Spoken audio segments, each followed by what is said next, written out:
Capítulo 296. Invasión de Murcia. Habían pasado meses desde que se reavivó el conflicto en Iberia. Por el momento, Hassan estaba al frente de su ejército, respaldado por Arnulfo y sus otros oficiales que actuaban en calidad de asesores de las fuerzas granadinas. Frente a su ejército de 15.000 hombres había un ejército de 20.000 íberos. Este ejército era solo una de las muchas unidades a disposición de los enemigos de Granada.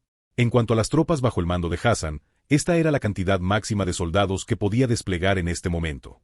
Hassan había tomado audazmente una postura ofensiva en este conflicto después de meses de defender sus fronteras. Como tal, estaba atacando una región propiedad de Castilla conocida como Murcia. Esta región estaba en las fronteras de su emirato y una vez perteneció a los moros. Debido a siglos de reconquista, los moros habían sido continuamente expulsados de la tierra que habían conquistado en Iberia hasta el punto de que ahora el emirato de Granada era todo lo que quedaba. Antes de que Berengar apoyara al sultán, parecía que los moros serían expulsados por completo de la región. Sin embargo, ahora, con la ayuda militar que se les había brindado, pudieron mantenerse firmes por el momento. Como tal, Hassan se había aprovechado de la situación para presionar en Murcia. Con el general Arnulf cerca, Hassan sintió la necesidad de hacerle al austriaco la pregunta que tenía en mente. ¿Qué piensas de nuestras posibilidades? A esto, Arnulf se rascó la barbilla antes de responder. Si su ejército cumple con su deber según los estándares en los que los hemos entrenado, diría que hay al menos un 60% de posibilidades de victoria. Esta cifra no hizo que Hassan tuviera muchas esperanzas, sin embargo, era mejor no insistir en tales cosas. Como tal, suspiró profundamente antes de dar órdenes a sus oficiales. Preparen los cañones para disparar, digan a los arcabuceros que carguen sus armas y comiencen su marcha. Los piqueros protegerán sus flancos, en cuanto a la caballería que se forma sobre mí. En este punto, Hassan desenvainó su chamsir de acero de Damasco con empuñadura de oro y marfil y lo levantó en el aire mientras comenzaba a avanzar con su caballería. Los jinetes granadinos fuertemente blindados comenzaron su descenso desde la cima de la colina cuando los cañones Falconet comenzaron a abrir fuego contra las fuerzas de la Unión Ibérica. Las balas de cañón de 1 libra volaron a gran velocidad hacia las filas de las fuerzas enemigas, destrozando sus escudos y armaduras y enviando a los desafortunados que fueron golpeados por ellas directamente al más allá. En respuesta a esto, los caballeros católicos inmediatamente comenzaron su carga contra la infantería. Sin embargo, se bajaron las picas, lo que asustó a los caballos y se volvieron locos. Cuando se acercaron, la enorme pared de picas arrojó a varios caballeros de sus monturas al suelo debajo de donde las picas les clavaron. Algunos de los caballeros tuvieron la mala suerte de que se les abrieran brechas en la armadura y, por lo tanto, resultaron heridos o posiblemente asesinados cuando su sangre se derramó en el campo de abajo. Otros simplemente se levantaron del suelo y trataron de atravesar la pared de picas. Sin embargo, cuando lo hicieron, los arcabuceros que habían estado aguantando sus tiros abrieron fuego contra los caballeros y hombres de armas que tenían delante, enviando sus proyectiles de plomo a través de sus torsos y cascos y cobrándose la vida por cientos. Muchos de los soldados fallaron sus tiros, y después de disparar la descarga, comenzaron a recargar sus armas, primero quitando el fósforo encendido y sosteniéndolo a un lado, luego abriendo uno de los 12 apóstoles que colgaban de su bandolera. Estos llamados apóstoles contenían la pólvora y perdigones necesarios para cargar las armas de fuego del arquebuse. Luego vertieron el contenido del apóstol por el cañón antes de compactar la pólvora y dispararon al cañón con sus baquetas. Después de terminar ese paso, habían vuelto a colocar la baqueta en su sitio antes de levantar el arma, donde vertieron un poco de pólvora de su frasco en la sartén. Después de hacerlo, volvieron a colocar la cerilla en la cerradura y la martillaron nuevamente antes de presentar sus armas al enemigo.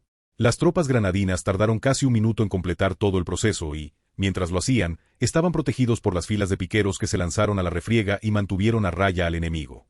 La batalla continuó y los piqueros se retiraron del frente, lo que permitió a los arquebusiers apuntar sus armas y disparar otro tiro a la mezcla. Con los caballeros católicos dolorosamente derrotados, la caballería granadina golpeó la retaguardia de la formación ibérica. Bajo el liderazgo de Hassan, la caballería rodeó a las tropas enemigas y atacó por la retaguardia, causando caos y devastación entre sus filas. Las lanzas y espadas utilizadas por la caballería granadina al atacar a los soldados hostiles atravesaron sus puntos débiles y cobraron sus vidas, derramando sangre y bilis en el campo en el proceso. Mientras Hassan montaba a caballo, una bala de cañón pasó zumbando junto a su cabeza y casi se cobra su vida. En el momento en que lo hizo, el joven sultán casi se orinó en los pantalones del miedo. Sin embargo, se calmó y siguió adelante mientras sus soldados pisoteaban las filas de los granadinos. Al ver que la caballería ahora se había puesto al alcance de los cañones amigos, Arnulfo agitó una pequeña bandera que indicaba a la artillería que cesara su ataque. Como tal, inmediatamente cumplieron con sus órdenes y esperaron a que la batalla se resolviera. Arnulfo sonreía mientras miraba el campo. Las fuerzas medievales de la Unión Ibérica no estaban preparadas para la era de la pica y el tiro, y las victorias que se habían logrado hasta este punto eran prueba de ello. Arnulfo no tenía idea de cómo Berengar había ideado estrategias tan viables, pero estaba allí cuando los ejércitos de Bernegar las utilizaron durante la guerra con Kitzbühel. Habían pasado un poco más de 3 años desde esa guerra fronteriza menor, y sin embargo, en ese tiempo habían sucedido muchas cosas. El joven vizconde apenas podía creer lo lejos que había llegado en este tiempo, y todo fue gracias a un hombre, incluso si ese hombre era un asqueroso degenerado que usó la reforma alemana como excusa para absolverse de sus acciones a la vista del público. Como tal, una sonrisa irónica apareció en el rostro del hombre mientras reflexionaba sobre su pasado. Mientras hacía esto, las fuerzas ibéricas habían comenzado a encaminarse y por lo tanto, Arnulfo se cuadró, agitando una bandera en el aire para indicar a las tropas granadinas que se detuvieran. Finalmente, el mensaje se difundió y los granadinos dejaron de perseguir al ejército de la Unión Ibérica. Aunque esta no fue una victoria que causó bajas significativas a los enemigos, debilitó gravemente su moral y, lo que es más importante, les abrió el camino para controlar la provincia. Con la batalla terminada, Arnulf cabalgó hacia el campo con sus oficiales junto a las tropas de Grandan que habían comenzado a limpiar el campo de batalla, tomando cualquier cosa de valor de las fuerzas ibéricas caídas y dejando el resto para que los cuervos se deleitaran. Después de llegar frente a Hassan, Arnulf decidió felicitar al hombre por su victoria. Su eminencia, Sultán Hassan al-Fadl, lo felicito por su victoria en este día. Que esto sea un recordatorio para la escoria católica que se atreve a invadir sus tierras de que incluso un lobo que ha sido arrinconado todavía tiene dientes. Al escuchar esto, Hassan, cuya armadura estaba manchada con la sangre de sus enemigos, se echó a reír. Bien dicho, mi amigo austriaco. Sin embargo, ahora no es el momento de celebrar. Primero, debemos ganar esta guerra.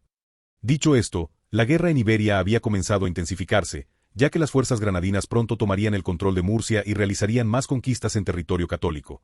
La batalla aquí en los llanos murcianos fue la primera de la campaña ofensiva de los Emiratos de Granada contra sus enemigos. Capítulo 297. Acuñación de nueva moneda. Ahora que Berengar había establecido el reinado supremo sobre el Ducado de Austria y había comenzado el proceso de incorporación de las minas de plata y oro de todos los Alpes austriacos, decidió que era el momento de introducir una moneda nacional. El oro estaba severamente limitado en este momento. Hasta que pudiera obtener la gran riqueza de una región como México o Sudáfrica, no tenía medios para adquirir una suma sustancial del codiciado material como tal. Berengar había decidido mantener el patrón plata. El problema más importante al que se había enfrentado la economía austriaca hasta ese momento era que la producción de la moneda estaba completamente localizada. El tamaño y la calidad de la moneda dependían por completo de los gobernantes regionales, y como tal, estaba terriblemente degradada. Por lo tanto, Berengar había optado por revitalizar la moneda austriaca y, de paso, convertirla en el estándar universal para el comercio en toda Europa, especialmente ahora que su comercio llegaba a la mayoría de los rincones del Mediterráneo. Así, con el trazo de un bolígrafo, Berengar utilizó su autoridad ejecutiva para establecer la ley de acuñación de 1420. Con esto, pretendía crear una moneda centralizada estable en manos del gobierno de Austria, y por gobierno de Austria se refería a sí mismo. Este llamado talero austríaco se acuñó con su rostro en el anverso y el Reichsadler austríaco, o águila bicéfala, en el reverso. Tenía un borde de lengüeta finamente hecho y era bastante agradable estéticamente. El talero de plata estaba hecho de plata fina en un 99,9%, pesaba una onza troy y tenía un diámetro de 1,5 pulgadas, con un espesor de 0,13 pulgadas. Esta moneda de plata fue excepcional en comparación con la moneda anterior utilizada dentro del Ducado de Austria o la que se usa actualmente en todo el mundo. Para acompañar a este talero austríaco, que actuaría como su estandarte de plata, Berengar también acuñó una moneda de oro de diseño similar para acompañarlo. Esto difícilmente se usaría en otra cosa que no sean transacciones de tamaños significativos, ya que su valor era demasiado grande. Esta moneda de oro se denominó florín austríaco y compartía el diseño estético del talero, con la principal diferencia de que estaba hecha de oro al 99,9% o de 24 quilates y tenía dimensiones ligeramente diferentes. Si bien todavía pesa una onza troy y tiene un diámetro de 1,5 pulgadas, su grosor era más pequeño que el talero austríaco, con un grosor de 0,08 pulgadas. Berengar quería una moneda sólida para su reino y, como tal, había decidido que la acuñación pura, libre de degradación, era la mejor opción. Por lo tanto, había comenzado a utilizar las enormes reservas de oro y plata que había acumulado a lo largo de los años para producir estas dos monedas. Después de establecer la nueva moneda, Berengar también promulgó otra ley que fue la Ley Bancaria de 1420. En esta ley, fundó un banco nacional que estaba abierto a ciudadanos de toda posición social. Este banco podría usarse para guardar moneda y distribuir préstamos, entre otras cosas. Con el establecimiento de estas dos reformas económicas, Berengar podía afirmar que el control de la economía de la nación estaba completamente centralizado en manos de su dinastía. Como tal, Una amplia sonrisa estaba en su rostro mientras miraba las monedas de plata y oro que estaban en sus manos. Mientras miraba las monedas que mostraban su apariencia sin la lesión en el ojo, estaba bastante satisfecho con la forma en que habían resultado. No se parecían a las malas representaciones que se pueden encontrar en la mayoría de las monedas medievales, y en cambio, se veían semi-reales, muy parecidas a una moneda moderna.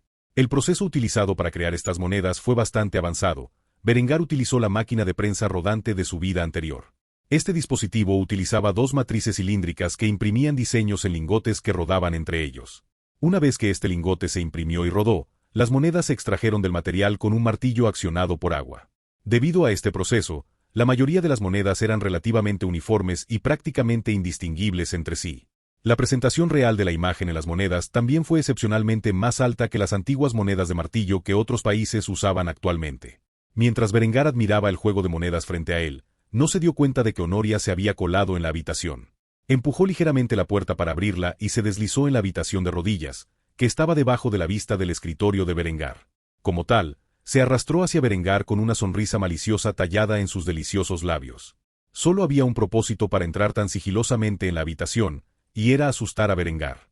La joven princesa finalmente dobló la esquina del escritorio del lado derecho de Berengar, que era el lado de su ojo herido, antes de pararse en silencio detrás de Berengar. Cuando el joven duque menos lo esperaba, la chica se abalanzó sobre él con un abrazo, sorprendiéndolo en el proceso.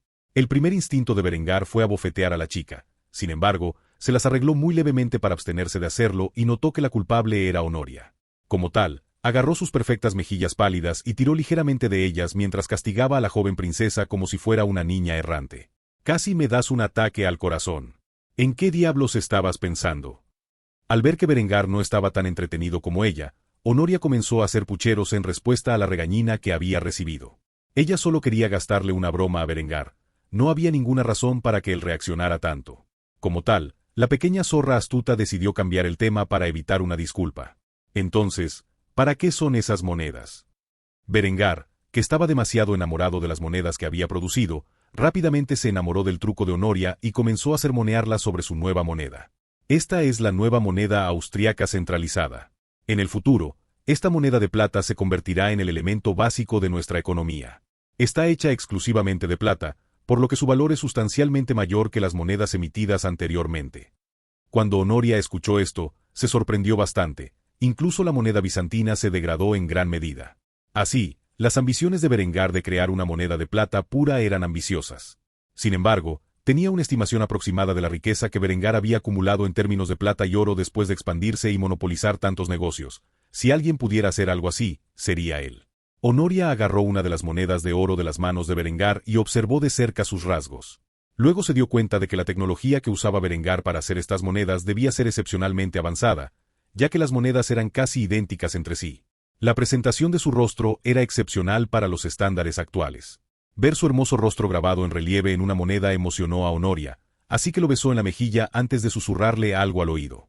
Mientras existan estas monedas, la gente recordará lo guapo que eras. Esa es una hazaña impresionante si me preguntas. Berengar se rió de esto antes de alejar a la chica de él. Él no tenía tiempo para sus juegos en este momento. Honoria, cariño, estoy ocupado con el trabajo. Jugaré contigo y con Linde más tarde. Ve a hacer algo productivo. Dicho esto, Honoria comenzó a hacer pucheros una vez más porque Berengar no había mordido el anzuelo. Sin embargo, finalmente no dijo nada y dejó a Berengar fuera. Era su pérdida si no quería perder el tiempo, por lo que ella salió a buscar a Linde. Tal vez el otro amante de Berengar estaba haciendo algo interesante en lo que ella podría participar. Así, Berengar se quedó solo mientras terminaba el papeleo de sus reformas económicas. Después de muchas horas de trabajo administrativo, Berengar finalmente completó su carga de trabajo del día y suspiró profundamente después de haberla completado. Solo un pensamiento escapó de sus labios mientras descansaba su cabeza cansada en sus manos. Necesito que alguien haga todo este papeleo por mí.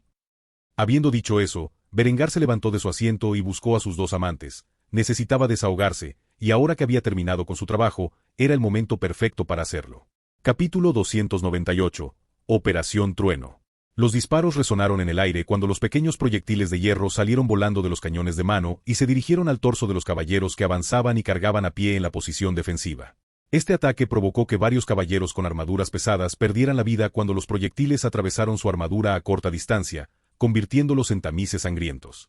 Debido a la introducción del alambre de púas en el conflicto de Bohemia como medio de ayuda austríaco, a los caballos les resultó difícil navegar por el terreno traicionero. Los caballeros católicos se vieron obligados a atacar las posiciones husitas a pie la mayoría de las veces, lo que los llevó a caminar hacia una ola de ballestas y disparos. Habían pasado cerca de 2 años desde que comenzaron las guerras husitas. Durante este tiempo, los husitas se habían encontrado a la defensiva. Aún así, debido a las tácticas creativas y la tecnología avanzada de las fuerzas austriacas, pudieron mantener la línea con éxito y agotar lentamente la alianza de los partidos católicos que avanzaron hacia ellos. Estos caballeros eran de la mancomunidad de Polonia-Lituania. Después de derrotar al Estado teutónico y apoderarse de su territorio, los caballeros polacos respondieron al llamado a las armas del Papa y marcharon sobre Bohemia. Después de una rápida victoria sobre el Estado teutónico, que resultó en la existencia de un pequeño enclave de caballeros teutónicos en una fracción de su territorio anterior, los caballeros polacos creyeron que barrer a los herejes husitas sería un asunto simple. Estaban equivocados, ya que encontraron la mayor resistencia que jamás habían encontrado. A estas alturas, habían arrojado miles de caballeros y hombres de armas al campo y los habían perdido a casi todos. Si las cosas continuaban así, la derrota era inevitable. Como tal, las fuerzas católicas se rascaban la cabeza, pensando en una forma de penetrar en el territorio husita. Hasta el momento, no se han logrado avances significativos. Después de acabar con la nueva ola de cruzados, los husitas comenzaron a recargar sus armas de fuego. Cerca estaba Eckhard, quien estaba al frente de esta guerra, supervisando las defensas estáticas que se habían hecho para contrarrestar la invasión católica. Eckhard estimó que no pasaría mucho tiempo antes de que Berengar entrara en guerra con el Sacro Imperio Romano Germánico por su independencia. Como tal, necesitaba continuar sus esfuerzos aquí en Bohemia para distraer a las fuerzas católicas por algún tiempo más. Con eso en mente, los cruzados comenzaron a cargar contra las posiciones estáticas una vez más. Mientras lo hacían, Eckhard ordenó a los hombres que estaban cerca que no dispararan. ¡Alto! ¡Alto el fuego! Muchos de los hombres estaban al tanto del plan actual y comenzaron a tener sonrisas maliciosas mientras imaginaban el resultado de la trampa que les habían tendido a los ejércitos católicos que se precipitaron hacia su posición. En algún lugar entre el campamento de los cruzados y la fortaleza de piedra establecida en la frontera del territorio husita había una zanja profunda que había sido excavada. Para llegar a la defensa, habría que cruzar esta zanja. Este foso no era un foso ya que estaba excavado mucho más allá de los muros de la fortaleza. De hecho, se había utilizado como línea de cobertura para los cruzados antes de que avanzaran hacia la posición de los husitas.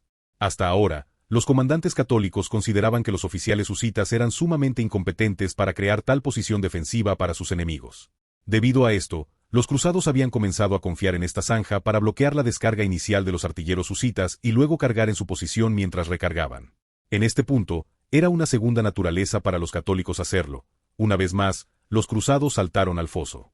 Esta fue su carga más considerable hasta el momento, con miles de soldados entrando en la línea de trincheras. No se dieron cuenta de que varios miles de libras de TNT proporcionadas por el ejército austriaco estaban incrustadas dentro de este sistema de trincheras. Los husitas habían estado esperando que cometieran un error tan grande. Después de que cerca de 10.000 soldados ingresaran al sistema de trincheras, esperaron a que los husitas descargaran su andanada inicial antes de cargar. Sin embargo, la descarga nunca llegó. En cambio, podían escuchar la voz del comandante husita, que en este caso era Eckhard, gritar sus órdenes a todo pulmón.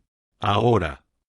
En el momento en que Eckhard dijo esto, los detonadores del TNT se iniciaron y, al hacerlo, provocaron una explosión masiva dentro de la línea de trincheras, envolviendo instantáneamente a miles de cruzados en la explosión explosiva resultante.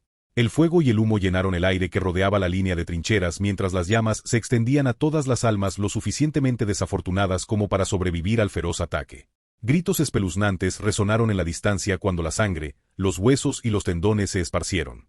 Fue un espectáculo verdaderamente horrible de contemplar. Sin embargo, antes de que los husitas pudieran calmar sus estómagos, sonó el silbato indicando su deber de cargar, y como tal, miles de husitas salieron de sus fortificaciones y corrieron sobre la línea de trincheras llena de cadáveres quemados y las cenizas de los consumidos en la explosión.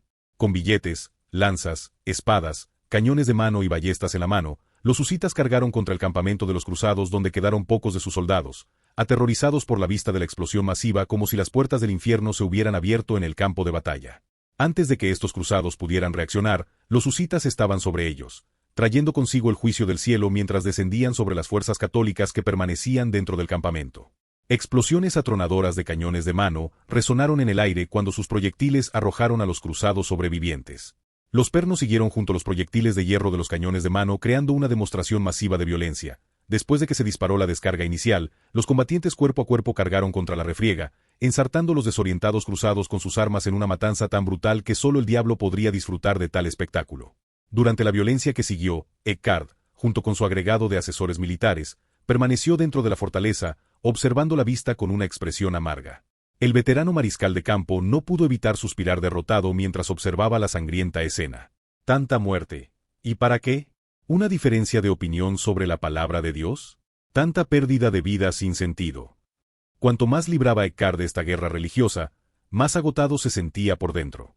Si no fuera por las órdenes que le dio Berengar, habría dejado su papel como principal asesor militar de los husitas hace mucho tiempo. A sus ojos, las guerras de Berengar eran algo justificables. Después de todo, el hombre había sido reprimido por muchas fuerzas y estaba luchando contra ellas. Su objetivo de unificar al pueblo alemán en un solo imperio coherente también era noble y valía la pena luchar por él. Sin embargo, esta guerra se libró simplemente por diferencias religiosas, y decenas de miles de hombres ya habían muerto en el conflicto. ¿Estaba el Papa tan cegado por el poder que permitiría que tal cosa sucediera?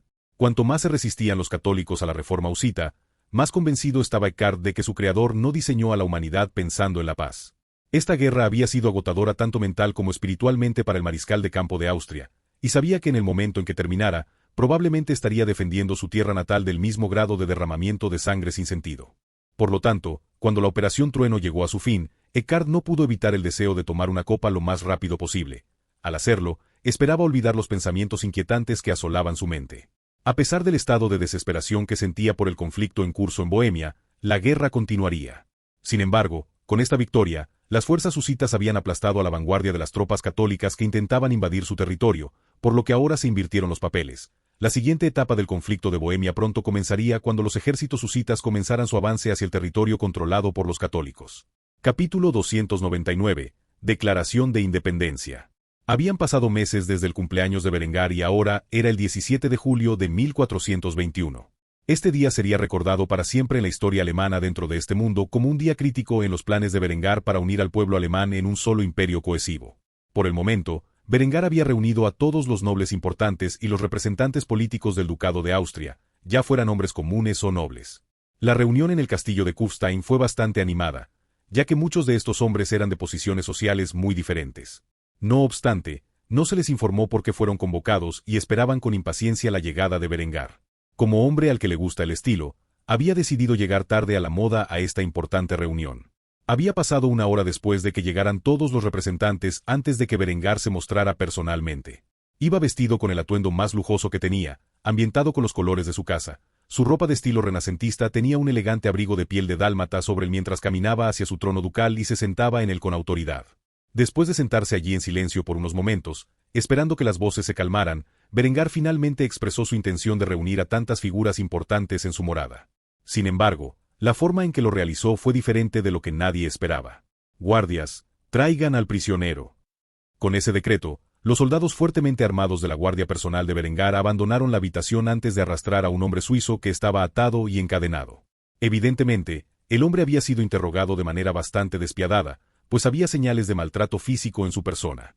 Después de ser arrojado frente a los pies de Berengar y obligado a arrodillarse por los guardias cercanos, Berengar miró al hombre con una sonrisa cruel en su rostro antes de darle una orden. Di a estos hombres que se han reunido aquí en este día lo que me has confesado. El suizo tenía el cabello rubio sucio y ojos oscuros.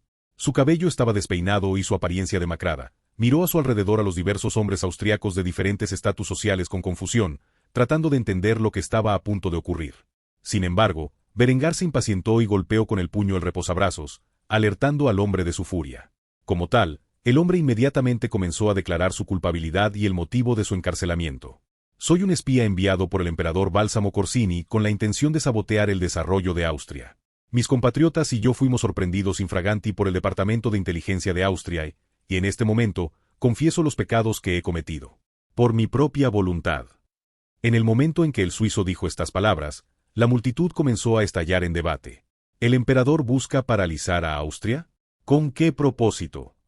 Este es un ataque a toda nuestra nación y debe ser respondido con recurso. Malditos italianos, siempre metiendo la cabeza en los asuntos austriacos, yo digo que les demos a probar su propia medicina. Varias voces de discordia estallaron en el gran salón de Kufstein. Sin embargo, después de un rato, Berengar golpeó fuertemente su reposabrazos, calmando instantáneamente a los hombres que se habían reunido. Orden. Quiero orden en mi gran salón. Si tienes alguna pregunta, dirígela al prisionero una a la vez. Como tal, los hombres comenzaron a calmarse. El marqués Otto, que ocupaba un puesto esencial en el consejo de Berengar, fue el primero en plantear sus preocupaciones al agente suizo. ¿Por qué el emperador le haría tal cosa a nuestro ducado? No lo hemos provocado de ninguna manera. El agente suizo miró de inmediato a Berengar, quien le dirigió una silenciosa mirada asesina. Esta mirada fue suficiente para informar al espía de la pena que enfrentaría por mentir. Mientras los escalofríos invadían la columna del prisionero, inmediatamente confesó lo que sabía del asunto. El emperador teme el rápido crecimiento de Austria y está aterrorizado ante la perspectiva de que Berengar pueda desafiarlo a él y a su autoridad. Como tal, ha enviado cientos de agentes a Austria con la intención de sabotear su industria. Sin embargo, sus distritos industriales están fuertemente protegidos y no teníamos forma de infiltrarnos en ellos. Como tal, la mayoría de nosotros hemos fallado en nuestras tareas. Al escuchar esto, los representantes de Austria se enfurecieron por completo. El emperador había violado los términos del vasallaje.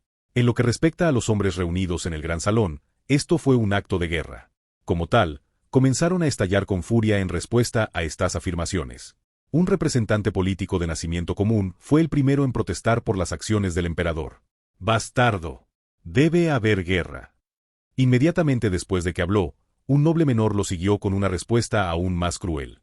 «Si buscan destruir Austria, deberíamos mostrarles el poder del acero austriaco. Me gustaría ver quién se atreve a intimidarnos ahora que nuestra destreza militar no tiene rival en toda Europa. Me ofrezco voluntario para liderar una incursión en el norte de Italia para expulsar a este falso emperador de su trono de mentiras». Después de decir esto, estalló una discusión entre los políticos y los nobles dentro de la cámara. «No eres más que un pequeño varón y no tienes experiencia militar previa, que te da derecho a dirigir un ejército. El imperio». Los dos nobles comenzaron a pelear verbalmente entre sí hasta que Berengar una vez más golpeó su reposabrazos, indicándoles a todos que se calmaran. Tras esta acción, la sala quedó en un silencio sepulcral mientras Berengar, con una mirada estoica en su rostro que expresaba la personificación de un monarca soberano, hacía su declaración oficial de independencia. En respuesta a estas acciones escandalosas del emperador del Sacro Imperio Romano Germánico que ha traicionado los derechos de vasallaje, por la presente declaro la independencia de nuestro reino y la formación del reino de Austria. Yo, Berengar von Kufstein, primero de mi nombre, y legítimo soberano de Austria, decreta que de ahora en adelante seré el monarca de Austria y de todo su pueblo como se me otorga por derecho de conquista, y el apoyo del Señor Todopoderoso. Después de decir esto, el marqués Otto se cuadró mientras saludaba a Berengar con una mirada de firme determinación en su rostro. ¡Viva el rey! En el momento en que lo hizo, los diversos políticos y nobles reunidos en el gran salón respondieron de la misma manera sin dudarlo. Estos hombres inmediatamente formaron filas y se golpearon el pecho a modo de saludo mientras repetían las palabras pronunciadas por el marqués Otto. ¡Viva el rey! Al ver esto, una sonrisa cruel se curvó en los labios de Berengar. Sintió que era inapropiado saludarse a sí mismo, y como tal, una idea malvada se formó en su mente mientras cantaba las siguientes palabras mientras saludaba a sus subordinados. «Victoria aclamada». Con esas palabras dichas, los hombres presentes redactaron formalmente una declaración de independencia y la formación del reino de Austria.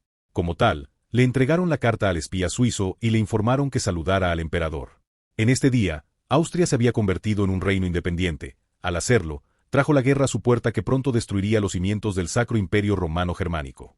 Después de todo, la pérdida de Austria no solo fue un golpe para el emperador del Sacro Imperio Romano Germánico, sino también para su tesoro, uno que no podía permitirse. Capítulo 300. Miles de pies marchando al ritmo. El capitán Arnwald era un soldado que había estado entre las fuerzas de Berengar desde el principio. Estuvo presente en la batalla de Hwaz, donde el enemigo había tendido una emboscada a las fuerzas de Berengar durante la campaña de Berengar por el Tirol. Durante ese tiempo fue solo un soldado raso. A pesar de esto, había sobrevivido en las diversas campañas de Berengar hasta ahora y finalmente completó la escuela de oficiales. Como hombre de nacimiento común, había ascendido en las filas del sistema meritocrático de Berengar y se había convertido en un capitán de pleno derecho. En ese momento, dirigía una compañía de granaderos, que era el más alto honor entre los oficiales de infantería. Durante los últimos años, su empresa se encargó de proteger las fronteras austriacas en el borde de Baviera. Debido al acuerdo de paz con el duque Dietger de Baviera, hubo poco más que algunas escaramuzas con bandidos que intentaban ingresar a Austria desde la caótica región de Baviera. Aparte de eso, su trabajo consistía principalmente en facilitar el alojamiento temporal de refugiados alemanes del norte. Sin embargo, de la noche a la mañana, su mundo pacífico se hizo añicos, cuando los líderes de Austria declararon su independencia del Sacro Imperio Romano Germánico y la formación del Reino de Austria. Tal decreto fue una bofetada audaz para el emperador y los duques alemanes. Como compañía de granaderos, su unidad estaba completamente reunida desde su posición relajada y había comenzado a embarcarse hacia la frontera italiana. Aunque aún no habían llegado noticias al resto del mundo sobre la independencia de Austria, el rey Berengar no perdió el tiempo a la hora de desplegar sus tropas. Cada soldado que pudo llevar a las fronteras suiza e italiana fue una ventaja en los próximos días del conflicto.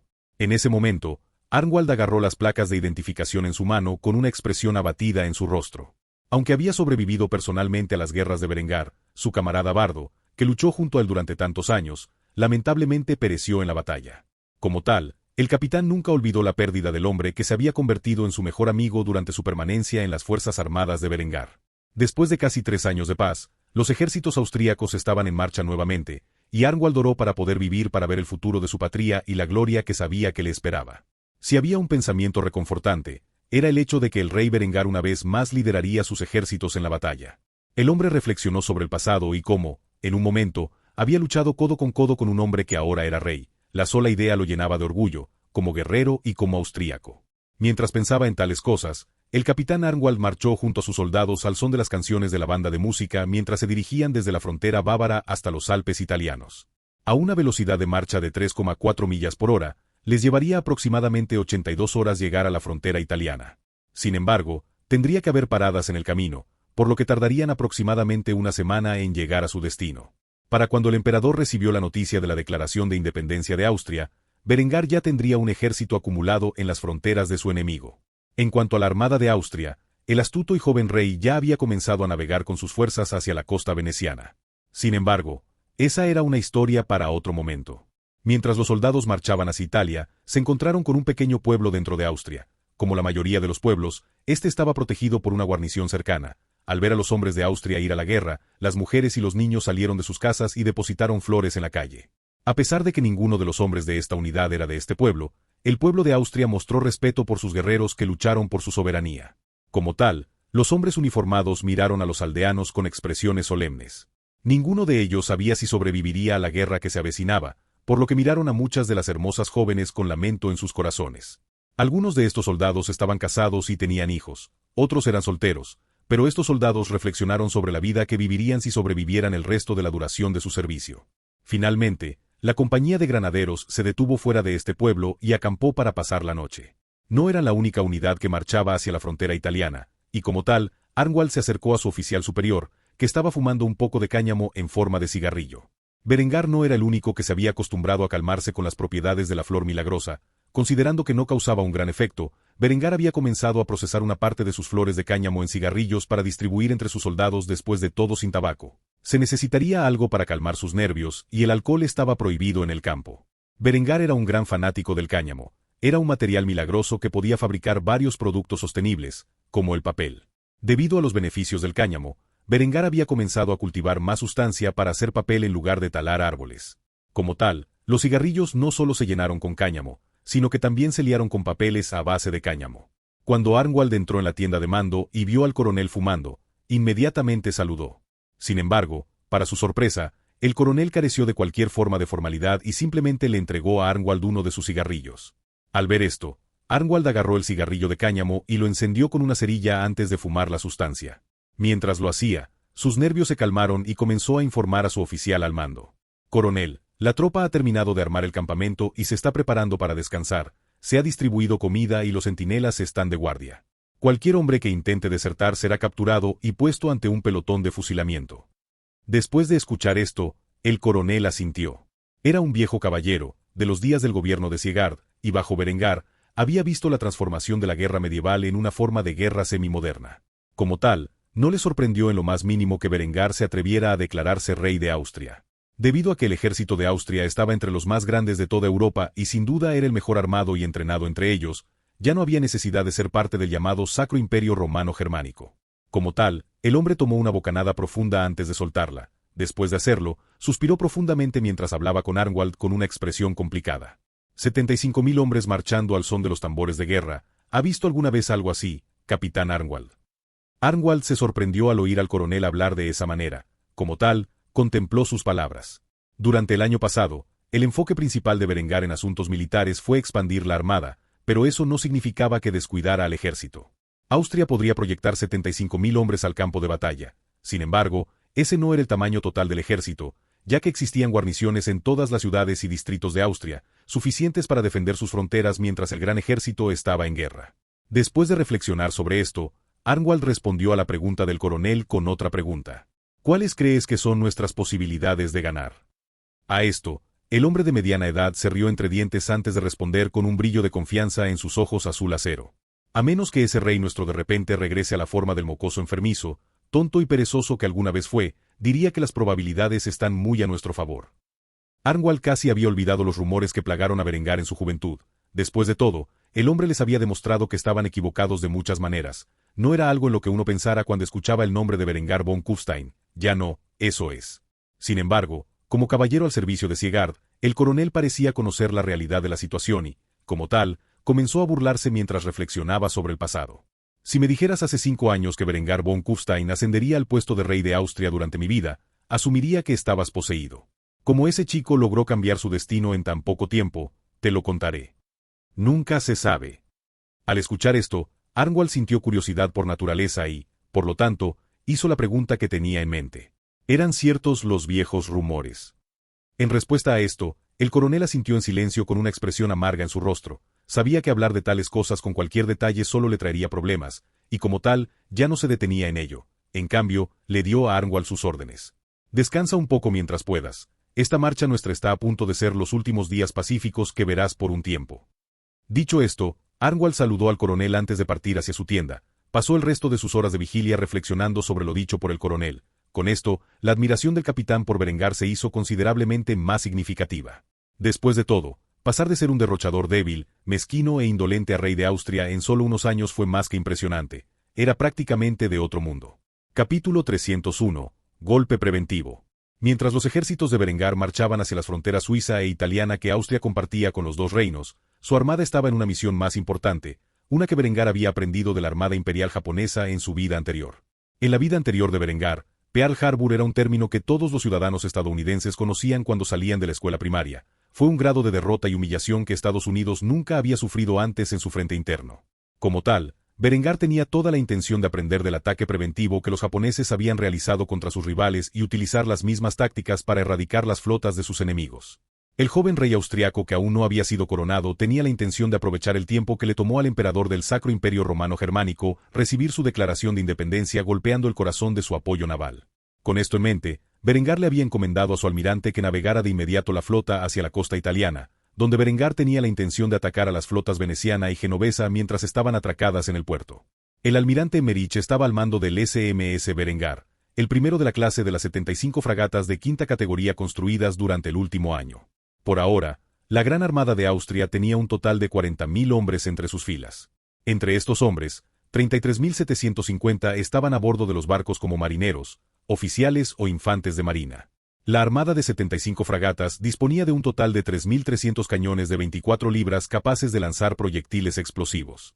El grado de potencia de fuego que poseían estos barcos era insondable para esta época. Como tal, el almirante Emmerich había dividido la flota en dos grupos. La flota principal estaría compuesta por 38 fragatas que navegarían hasta la costa de Venecia. El otro grupo estaría formado por 37 barcos que navegarían por la península itálica y atacarían los puertos de Génova.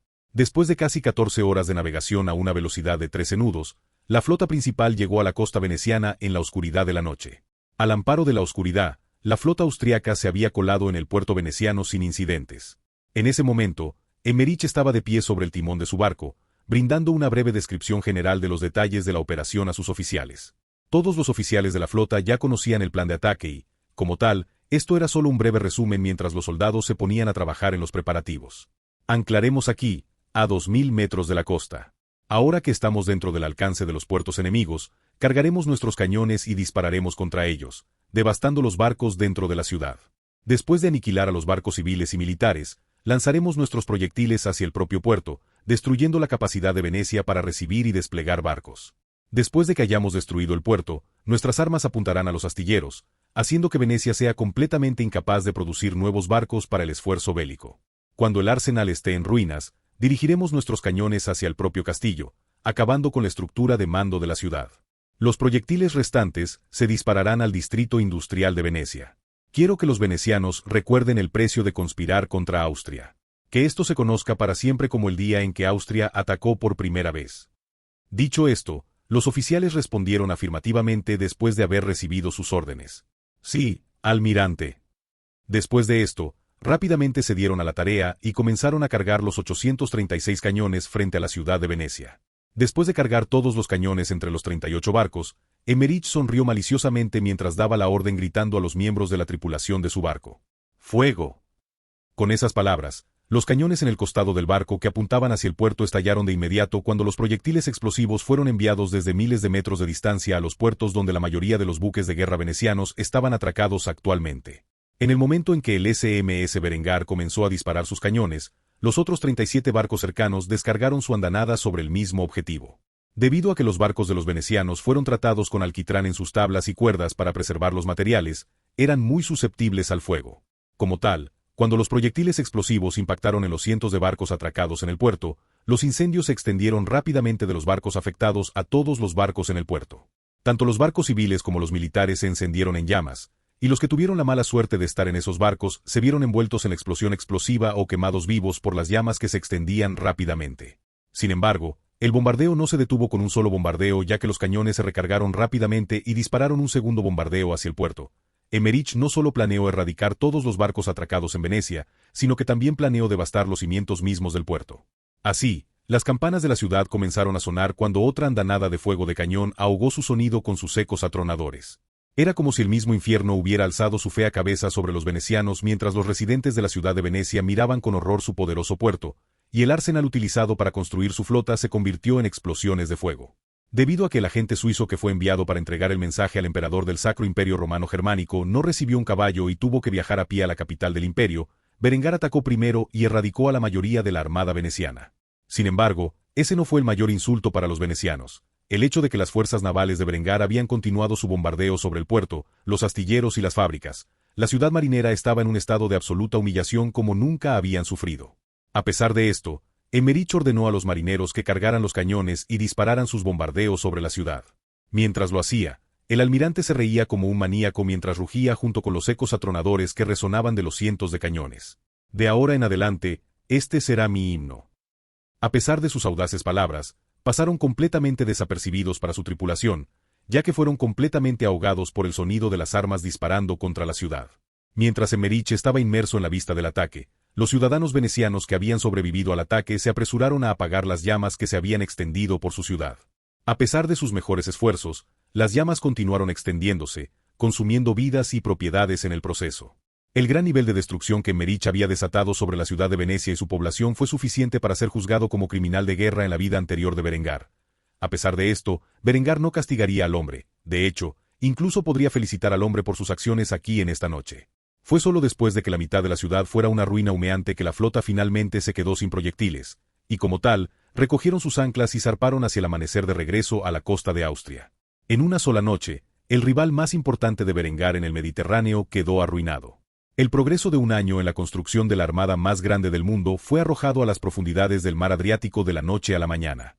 A los venecianos les tomaría décadas recuperarse de esta humillación, y nunca olvidarían lo que los austriacos habían hecho ese día.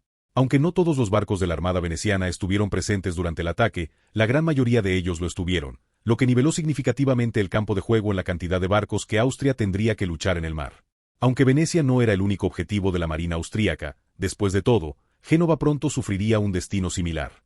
Con cientos de barcos al mando del emperador del Sacro Imperio Romano Germánico destruidos en cuestión de días, el imperio encontraría rápidamente su ventaja más significativa contra Austria eliminada antes de que la guerra hubiera comenzado oficialmente. Como tal, la primera batalla de la guerra por la independencia de Austria fue un gran éxito. Cuando el emperador Bálsamo Corsini se enteró de esta noticia, su capacidad para hacer la guerra contra el reino de Austria se vería gravemente debilitada. Capítulo 302. La vida cotidiana en Austria. Cuando comenzó la guerra por la independencia de Austria y los soldados marcharon a la guerra, la abrumadora mayoría de los austriacos no se sintió afectada por el conflicto en sus fronteras. Confiaban lo suficiente en su nuevo rey y sus ejércitos para defender sus tierras. Después de todo, había expulsado tan rápidamente la incursión anterior de Bavaria de las fronteras de Austria.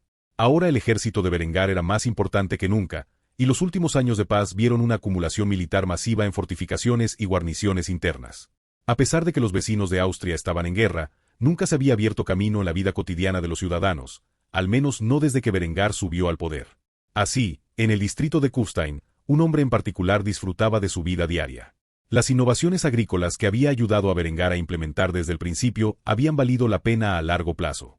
Su granja ahora estaba completamente mecanizada por la maquinaria de Berengar, y fue una de las primeras en hacerlo.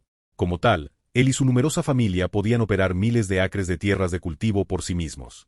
Gunther había utilizado la riqueza que obtuvo de las innovaciones de Berengar para comprar más y más tierras de cultivo, hasta el punto de que no solo cultivaba productos agrícolas, sino también una gran cantidad de cáñamo.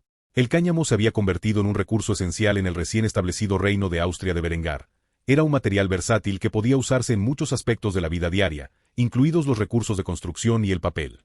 Debido a las preocupaciones ambientales sobre la implementación de las revoluciones industriales varios siglos antes que en su vida anterior, Berengar había comenzado a implementar lentamente materiales sostenibles, como hormigón de cáñamo, papel de cáñamo, ropa de cáñamo y muchos otros usos innovadores para el material fibroso. En cuanto a la madera de cáñamo, Berengar tendría que esperar hasta tener acceso a la soja, ya que el material utilizaba un adhesivo ecológico a base de soja para unir las fibras vegetales en forma de madera dura. De lo contrario, ya habría comenzado a experimentar con la alternativa de la madera en forma de veleros. Debido a la demanda del material fibroso, Gunther se había vuelto bastante rico y actualmente se encontraba dentro del nuevo distrito industrial ampliado de la ciudad de Kufstein negociando con un representante del gobierno de Berengar el derecho a arrendar un terreno en Kufstein propiedad de Berengar por el propósito de abrir una fábrica de papel a base de cáñamo. Con el rey en guerra, la tarea recayó en el hijo de un caballero conocido como Ingbert, a quien Berengar había utilizado previamente para establecer un caso contra Lambert después de que el niño intentara asesinar a Berengar en múltiples ocasiones. Desde la guerra fronteriza de Kitzbühel, Ingbert ha dado un paso atrás en los asuntos militares y se ha centrado en los asuntos financieros relacionados con el gobierno de Berengar. Tras ser capturado por el barón de Kitzbühel y temer por su vida, el hijo del cobarde caballero decidió volver a los asuntos civiles. Aunque su talento como ingeniero era basura, su conocimiento de los asuntos financieros resultó ser el lugar adecuado para él en la vida y, como tal, Berengar le encargó que arrendara partes de su tierra a posibles propietarios de negocios. En ese momento, Ingbert y Gunther se estaban reuniendo en el terreno que Gunther deseaba arrendar a Berengar. Los dos hombres estaban mirando alrededor de la gran extensión de tierra que era suficiente para albergar un almacén de 5.000 pies cuadrados. Después de inspeccionar la trama durante algún tiempo, Gunther sonrió y asintió a Ingbert, quien observó sus acciones. Al hacerlo, declaró audazmente su intención. «Lo tomaré. ¿Cuánto es el alquiler?» Ingbert calculó el valor en función de los pies cuadrados de la propiedad y luego sonrió antes de revelar 5 dedos. Cuando lo hizo, Gunther se sorprendió al principio y tuvo que confirmar sus pensamientos. 5 táleros. Ingbert se echó a reír. Continuó haciéndolo durante varios minutos antes de sacudir la cabeza y responder con una expresión estoica. 5 florines. Gunther se quedó sin aliento cuando escuchó esta noticia. 5 florines no era una suma pequeña para el alquiler mensual, pero cuando pensó en las propiedades inmobiliarias de primera y en el hecho de que era una de las pocas parcelas que quedaban en Kufstein que podría albergar la fábrica que deseaba construir. El agricultor finalmente accedió al precio establecido. Acuerdo. Con esto, Gunther metió la mano en una bolsa que había traído consigo y sacó 5 monedas de oro, cada una de ellas con el rostro de Berengar en un lado, con su escudo de armas en el otro. Con esta transacción completada, Ingbert sonrió antes de informar a Gunther sobre los términos de su contrato de arrendamiento. Las tarifas vencen el primer día del mes. Dado que usted está arrendando un territorio industrial, la fábrica debe cumplir con las normas ambientales. Durante su proceso de construcción, se le asignará un asesor del gobierno a su cargo para asegurarse de que todo esté conforme con el código. Después de que todo se verifique, se le permitirá comprar el terreno con descuento después de 5 años de desarrollo exitoso. ¿Son aceptables estos términos? Gunther ya estaba al tanto de los términos para arrendar la propiedad de Berengar. Como tal, asintió con la cabeza en señal de aprobación. Luego, Ingbert entregó un libro de contabilidad antes de confirmar el acuerdo. Firme aquí y podrá comenzar la construcción de su fábrica de inmediato. Como tal, Gunther leyó detenidamente las condiciones del contrato de arrendamiento antes de tomar la pluma y la tinta que se le proporcionaron y escribió su firma. Como hombre educado en Kufstein y miembro de la Cámara de Representantes, era más que capaz de leer y escribir. Después de que terminó de hacerlo, le devolvió el libro mayor a Ingbert, quien le dio a Gunther un pequeño sello antes de explicar su función. Este sello prueba que eres dueño de una fábrica aquí en el distrito industrial. Preséntaselo a los guardias al entrar y te darán prioridad para entrar al área. Aparte de eso, si no tienes ninguna pregunta para mí, nuestro negocio aquí está concluido. Espero que pueda lograr el éxito con este lote. Dicho esto, Ingbert salió del lote, dejando a Gunther solo para mirar la propiedad vacante. Estaba bien preparado para el costo que costaría construir una fábrica sólida aquí en esta parcela de tierra, sabiendo que después de haberlo hecho, haría una fortuna aún mayor para su familia. Aunque puede que no sea de la nobleza, Un día pronto podría volverse más rico que todos los nobles snobs que lo había menospreciado toda su vida, y solo tenía que agradecerle a un hombre por tal oportunidad. Rey Berengar von Kufstein, sin las reformas políticas y económicas del joven monarca. Un hombre nacido como un humilde campesino como Gunther se vería obligado a trabajar en los campos toda su vida. Ni en sus sueños más descabellados creyó que tal cambio le ocurriría a Kufstein durante su vida, y mucho menos a toda Austria. Debido a las alturas a las que se había elevado, se había vuelto bastante popular entre la gente común de Kufstein. Por lo tanto, fue elegido como representante del gobierno debido a esta creciente popularidad. Esperaba trabajar duro en el futuro, como político, agricultor, propietario de una fábrica y como padre en beneficio de todas las personas dentro de la ciudad de Kufstein y de Austria en general. Como tal, el viaje de este humilde campesino estaba lejos de terminar. Hasta dónde escalaría en este valiente nuevo mundo que Berengar estaba forjando, solo el tiempo lo diría. Capítulo 303. Adelante marcha. La luz del amanecer brilló sobre la frontera sur de Austria, dentro de los Alpes del Tirol, en el vizcondado de Trento. Berengar se encontraba sobre una colina observando a su ejército que se reunía debajo. Un total de 50.000 hombres, armados con la única armadura de media placa de acero ennegrecido con alto contenido de carbono templado y endurecido, se encontraban en el valle supervisado por su rey. Bajo las órdenes del rey, el ejército se había dividido en dos componentes, la fuerza de invasión italiana, que constaba de 50.000 hombres, mientras que la fuerza de invasión suiza constaba de 25.000 hombres. Berengar pretendía utilizar esta guerra como excusa para anexar la Confederación Suiza. Como tal, dejó la invasión de la Confederación Suiza a un general competente entre sus filas. Por el momento, Berengar vestía su característica armadura dorada de placas de 3/4 con una capa estilo caballero hecha de piel de dálmata sobre su hombro izquierdo. Las tropas reunidas debajo contemplaron su rostro inmaculado cuando comenzó a dar su discurso. Hombres de Austria. El emperador del Sacro Imperio Romano se ha involucrado en un intento de sabotaje de nuestras fábricas. Al hacerlo, ha violado los derechos otorgados a nosotros como vasallos. Así, yo, el rey Berengar, el primero de mi nombre, he declarado formalmente nuestra independencia del Sacro Imperio Romano Germánico. Hoy eres el ejército real de Austria mientras marchamos hacia las tierras del opresor que ha tratado de obstaculizar nuestro progreso hacia el nuevo amanecer. No les mentiré, el camino será sangriento, pero al final, nuestro pueblo será libre para perseguir su destino, como una gran potencia en Europa. Dios con nosotros. En el momento en que Berengar pronunció su grito de batalla mientras saludaba a los 50.000 hombres que se encontraban debajo de su meseta, todos comenzaron a cantar las palabras al unísono, resonando en el amanecer mientras devolvían el saludo a su rey. Dios con nosotros. Dios con nosotros. Dios con nosotros. Tal era la vista en la frontera austro-italiana cuando los hombres de Berengar se preparaban para invadir la patria de su enemigo. Posteriormente, Berengar dio la orden a sus tropas. Marcha hacia adelante.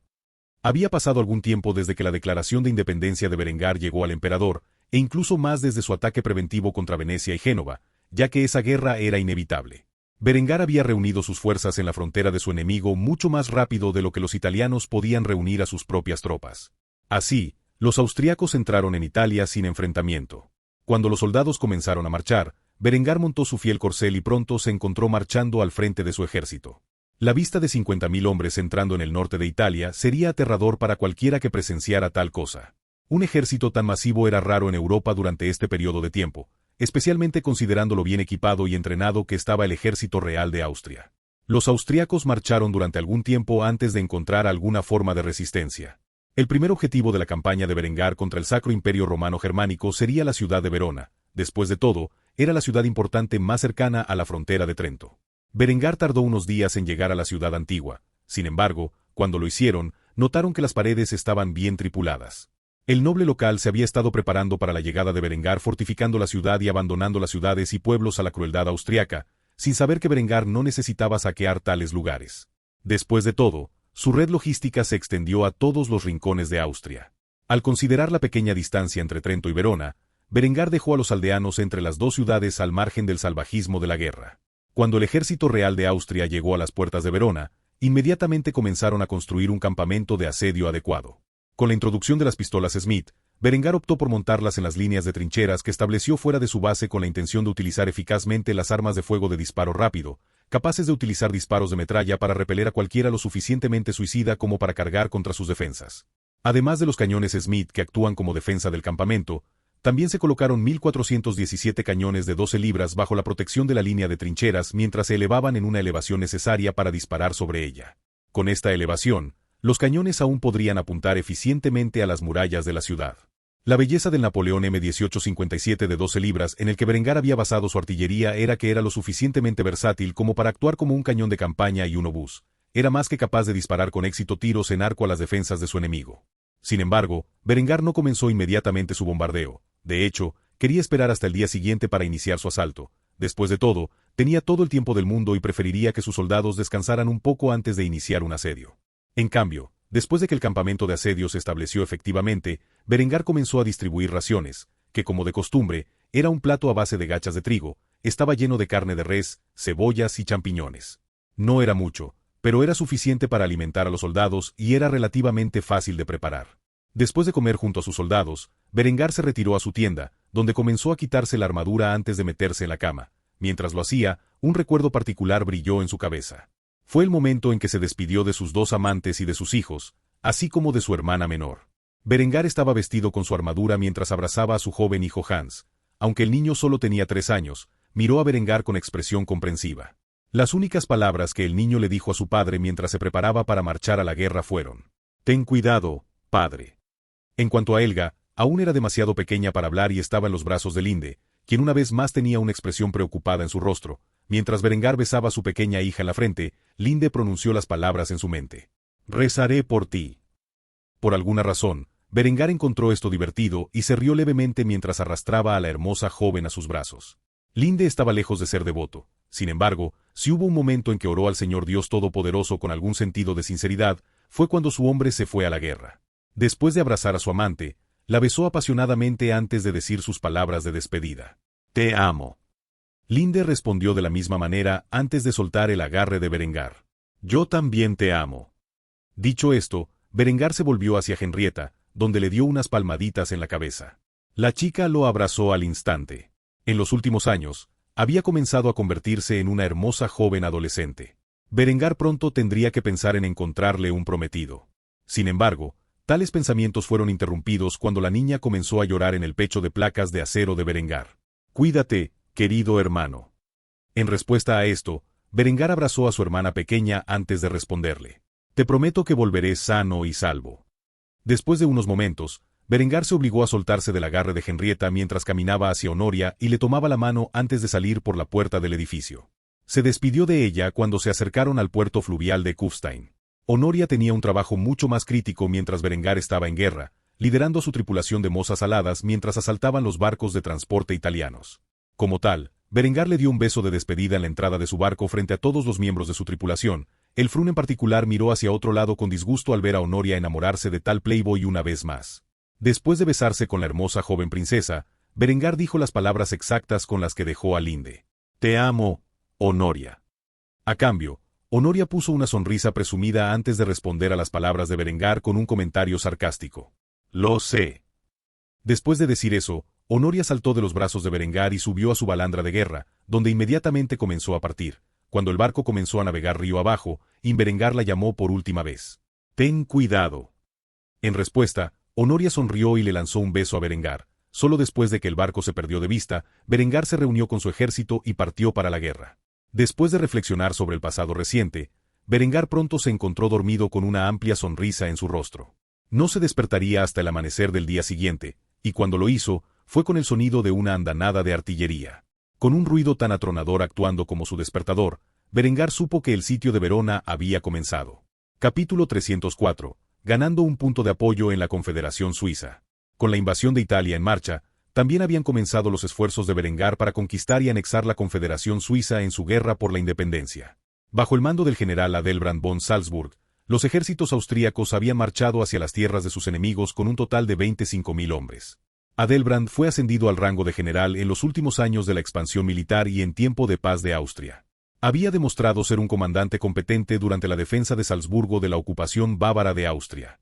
También estaba vagamente relacionado con Berengar como cuñado de la prima de Berengar, Ava. Después de que Berengar liberó a Austria de los bávaros, el hombre se alistó inmediatamente en el ejército austríaco durante la breve regencia de Berengar sobre Austria. Eventualmente había ido a la escuela de oficiales y ascendido en las filas rápidamente debido a su talento natural como comandante militar. Esta fue su primera campaña importante cuando hizo marchar al ejército de 25.000 hombres hacia la Confederación Suiza con la intención de conquistarla. En este momento, la artillería estaba en proceso de instalación, mientras los soldados de Adelbrand cargaban sus armas con tubos de carga rápida.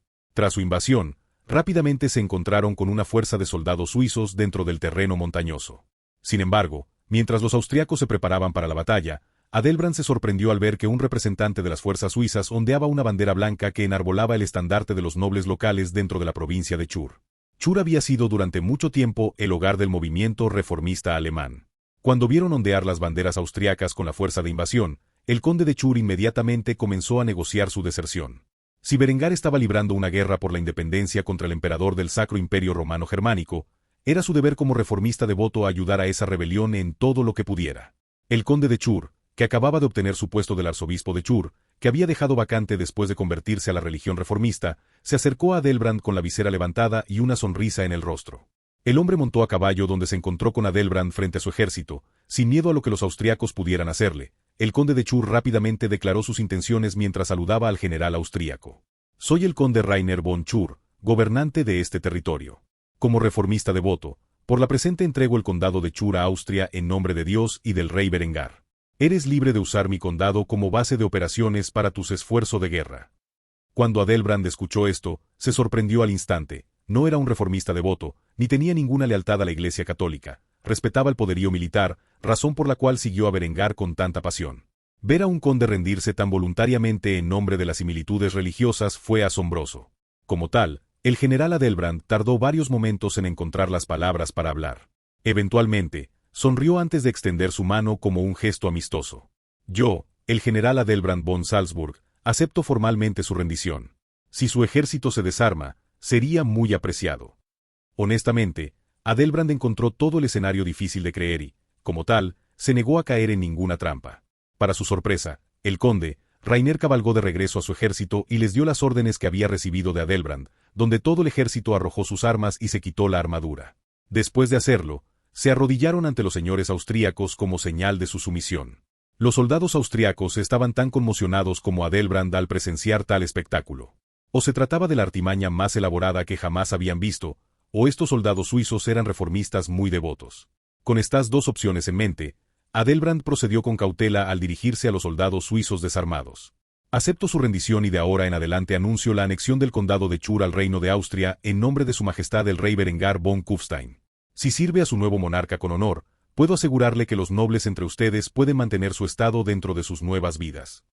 Cuando Wolfgang dijo esto, los soldados suizos se pusieron de pie al unísono y saludaron mientras utilizaban el grito de batalla austriaco en respuesta como una afirmación de su sumisión. Dios con nosotros. Dicho esto, los soldados de Chur condujeron a los austriacos hacia sus fortalezas, donde inmediatamente quedaron bajo la ocupación del ejército real de Austria. Cuando los ejércitos se instalaron, Adelbrand reunió inteligencia de la Confederación Suiza y sus capacidades militares del conde Rainer. Entonces dime, ¿cuál es la fuerza de los ejércitos suizos? ¿A cuántos hombres nos enfrentaremos? ¿Dónde están ubicados? ¿Qué tácticas utilizarán? Dicho esto, el conde Rainer condujo al general austríaco a la sala de guerra, donde inmediatamente señaló las posiciones en el mapa de los ejércitos suizos.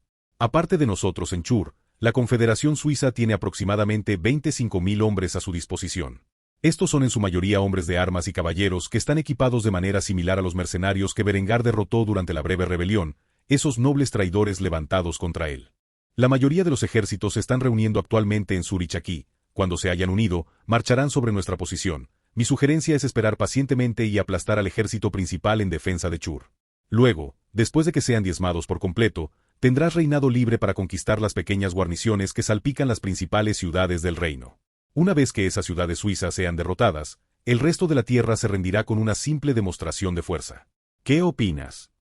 Aunque Adelbrand pensó que el plan era una buena idea, no podía confiar plenamente en el conde de Chur y sus hombres, que se habían rendido por completo. Como tal, negó con la cabeza antes de idear un plan de ataque diferente. Tú y tus hombres os quedaréis aquí y protegeréis la frontera con Austria. Yo dirigiré a mi ejército para atacar directamente al enemigo. El conde Rainer se dio cuenta de inmediato de que Adelbrand no confiaba en él y no lo culpaba. Rendirse a la anexión sin luchar era inaudito. Sin embargo, era un fiel creyente de la causa reformista. Rainer creía que se debía establecer una patria independiente para el movimiento y, como tal, el hombre estaba más que feliz de unirse a sus vecinos en Austria con quienes compartía una frontera como parte de esta patria reformista imaginada. Así suspiró profundamente antes de aceptar el plan de Adelbrand. La confianza no se puede generar de la noche a la mañana. todo lo que podía hacer era cumplir lealmente sus órdenes y proteger la frontera con Austria. Dicho esto, las tropas austriacas comenzaron a descansar antes de partir al día siguiente. Como comandante siempre cauteloso, Adelbrand dejó a sus tropas vigilando la región y les había dado instrucciones específicas para estar atentos a la posible traición de los soldados de Chur. A pesar de esperar tal cosa, nunca se manifestó, y a los soldados austriacos se les permitió un indulto. Con esto, Austria se había hecho un hueco en la Confederación Suiza sin disparar un solo tiro. Cuando finalmente se difundiera la noticia a la Confederación Suiza sobre la traición de Chur, sería demasiado tarde, ya que los austriacos ya estarían en sus puertas. Capítulo 305. Una nueva era de guerra naval. Mientras Berengar invadía el norte de Italia y sitiaba Verona, Adelbrando marchaba con sus soldados hacia Zúrich, donde se reunía el ejército suizo. En cuanto a Honoria, ya había zarpado de Kufstein y entrado al Mediterráneo por el Mar Negro. Ella y su tripulación de mozas aladas estaban preparadas para su primer encuentro de guerra naval. ¿Su objetivo? Cualquier velero que enarbolara las banderas de un estado del Sacro Imperio Romano Germánico. Coincidentemente, en el momento en que navegaron hacia el Mar Egeo, vieron un barco que enarbolaba la bandera de Venecia. Si bien la mayoría de las flotas mercantes y navales venecianas fueron diezmadas dentro del ataque preventivo en el que Emmerich se había involucrado, todavía había barcos en el mar que se salvaron de su destrucción. Esta carabela mercante que recientemente había partido de Constantinopla era uno de esos barcos. Los cañones largos de 18 libras que aparecen en el Slope of War conocido como Honoria's Revenge no estaban equipados con proyectiles explosivos. La razón de esto era simple: tales armas eran demasiado efectivas en barcos de madera y hundirían cualquier forma de botín en las profundidades del mar. Como tal, los cañones de Honoria se suministraron con balas de cañón de 18 libras y disparos en cadena, diseñados para derribar los mástiles de cualquier embarcación marítima y paralizar su capacidad de navegar, y estas fueron precisamente las municiones que Honoria ordenó a su tripulación que cargaran en los cañones. Cargue el tiro en cadena y prepárese para disparar al objetivo cuando estemos dentro del alcance. Quiero que mueran vivos a tantos marineros como sea posible. La balandra de guerra, que viajaba aproximadamente al doble de la velocidad de la carabela, rápidamente cerró la distancia. A juzgar por la bandera austríaca que ondeaba en su espalda, los marineros venecianos sabían que se les había acabado la suerte. Con esto en mente, la tripulación comenzó a orar a Dios mientras empezaban a cargar sus arcos y ballestas. Sin embargo, la nave de Honoria estaba lejos del alcance de armas tan primitivas, y rápidamente se detuvo a babor de la carabela, donde dio una orden a sus cañoneros. «Abran fuego». Dicho esto, los 10 cañones del lado de babor abrieron fuego mientras las balas de cañón enlazadas giraban en el aire apuntando a la pequeña carabela.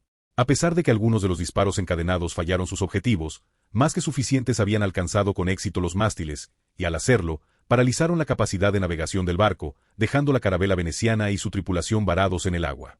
Al ver esto, los compañeros de tripulación de Honoria rápidamente comenzaron a cargar sus pistolas de chispa de repetición 1421 mientras apuntaban las armas en dirección a los marineros venecianos. En el momento en que la balandra se acercó a la carabela abandonada, los venecianos comenzaron a disparar sus arcos y ballestas sobre Honoria y su tripulación. Al ver los pernos y las flechas volar en su dirección, Honoria, que actualmente estaba equipada con un peto de media placa y con Heraclio posado en su hombro, dio la orden a su tripulación de enfrentarse al enemigo. «Abran fuego». Con esta orden, las mozas a bordo del barco de Honoria apuntaron sus rifles, amartillaron las acciones y dispararon sus primeros tiros. Había aproximadamente 25 marineros venecianos a bordo de la carabela. Por otro lado, Honoria tenía más del doble de esa cantidad, quien desató su furia sobre los hostiles venecianos. Una ráfaga de balas de plomo voló hacia los marineros venecianos y penetró en su carne, derramando sangre por todo el barco y hacia el mar. Más de uno de estos hombres cayó sin vida a las profundidades del Mar Egeo cuando los proyectiles les atravesaron el corazón y el cráneo. Después de que tuvo lugar la primera andanada, los venecianos inmediatamente arrojaron sus armas y se rindieron. Como tal, las chicas de la tripulación de Honoria volvieron a martillar sus armas antes de abordar con cautela el barco veneciano. Al hacerlo, ataron inmediatamente a los marineros venecianos. Su capitán comenzó a escupir blasfemias a Honoria mientras cruzaba hacia el barco. «Malditas perras. ¿Tienen idea de con quién se están metiendo? Cuando el Dux descubra que han atacado nuestro barco, enviará el poder de la armada veneciana tras ustedes. No podrán escapar de la ira de Venecia». En el momento en que dijo esto, las mujeres que ahora tenían cautivos a estos hombres comenzaron a reír. Ya sabían del destino de la flota veneciana incluso antes de zarpar. En cuanto al capitán veneciano, había estado en el mar durante demasiado tiempo. Estaba completamente inconsciente de lo que había ocurrido. Como tal, él y su tripulación parecían confundidos cuando vieron a las mujeres burlándose de ellos. Honoria golpeó al hombre con ferocidad antes de arrodillarse ante él y explicar lo que las mujeres encontraron tan divertido. La marina veneciana yace en las profundidades del mar Adriático. La Marina Real de Austria la hundió junto con la mitad de su preciosa ciudad hace semanas. Todo lo que queda son unos pocos rezagados, y en poco tiempo, ellos también serán barridos. Como para ti y todos los demás barcos mercantes como tú. Eres un juego justo. En el momento en que dijo esto, el capitán le escupió en la cara bonita y respondió con otro insulto. Eres un jodido cabrón mentiroso. No hay forma de que la gran armada de Venecia pueda ser destruida tan fácilmente. En respuesta a este insulto a su integridad, Honoria sacó fríamente su pistola, amartilló el percutor y disparó al capitán en la cabeza.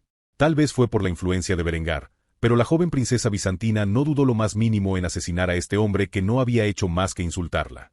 Heraclius miró fijamente a Honoria con una mirada que transmitía sus pensamientos, lo que podría suponerse con la frase. ¿Era eso necesario? Honoria ignoró la mirada del águila. Al hacerlo, se limpió la saliva de la cara con el guante y pateó el cadáver del capitán veneciano al mar. Después de hacer esto, otro rehén no pudo evitar maldecir a la joven princesa. ¡Malditos piratas! Cuando Honoria escuchó esto, miró ferozmente al hombre y lo cayó al instante. Mientras lo hacía, metió la mano en su bolsillo y sacó un papel firmado por el Berengar. Tenía una sonrisa de suficiencia en su rostro mientras educaba al hombre sobre su ignorancia. Praívete en realidad. Esto aquí es una carta de marca y represalia del rey Berengar von Kufstein de Austria, lo que significa que mi tripulación y yo podemos atacar barcos y buques de guerra enemigos. Al hacerlo, podemos quedarnos con cualquier botín que podamos encontrar. En cuanto al resto de vosotros, sois rehenes. Te llevaremos de regreso a Trieste donde serás rescatado, a lo que quede de tu preciosa república veneciana. Dicho esto, Honoria gritó a sus compatriotas mientras gritaba sus órdenes. Enciérralos en el bergantín y transfiere cualquier tesoro que lleve este barco al nuestro. Vamos a cazar. Dicho esto, los corsarios se pusieron a trabajar. Mientras todo esto sucedía, el Frun había llevado una pequeña caja llena de cartuchos de dinamita. Mientras lo dejaba en la cubierta, Honoria la miró con curiosidad antes de hacer la pregunta en su mente. El Frun, ¿qué estás haciendo? A esto, la joven adolescente sonrió alegremente antes de recoger uno de los cartuchos de dinamita y sostener un encendedor que había sido fabricado en Austria junto a él. Voy a volar este barco por los aires. La expresión linda y emocionada en el rostro de la niña no coincidía con las palabras violentas que había pronunciado. Como tal, Honoria estaba bastante desconcertada al principio. Sin embargo, después de unos momentos, Honoria comenzó a estallar en carcajadas. Esto hizo que el Frun hiciera un puchero en respuesta.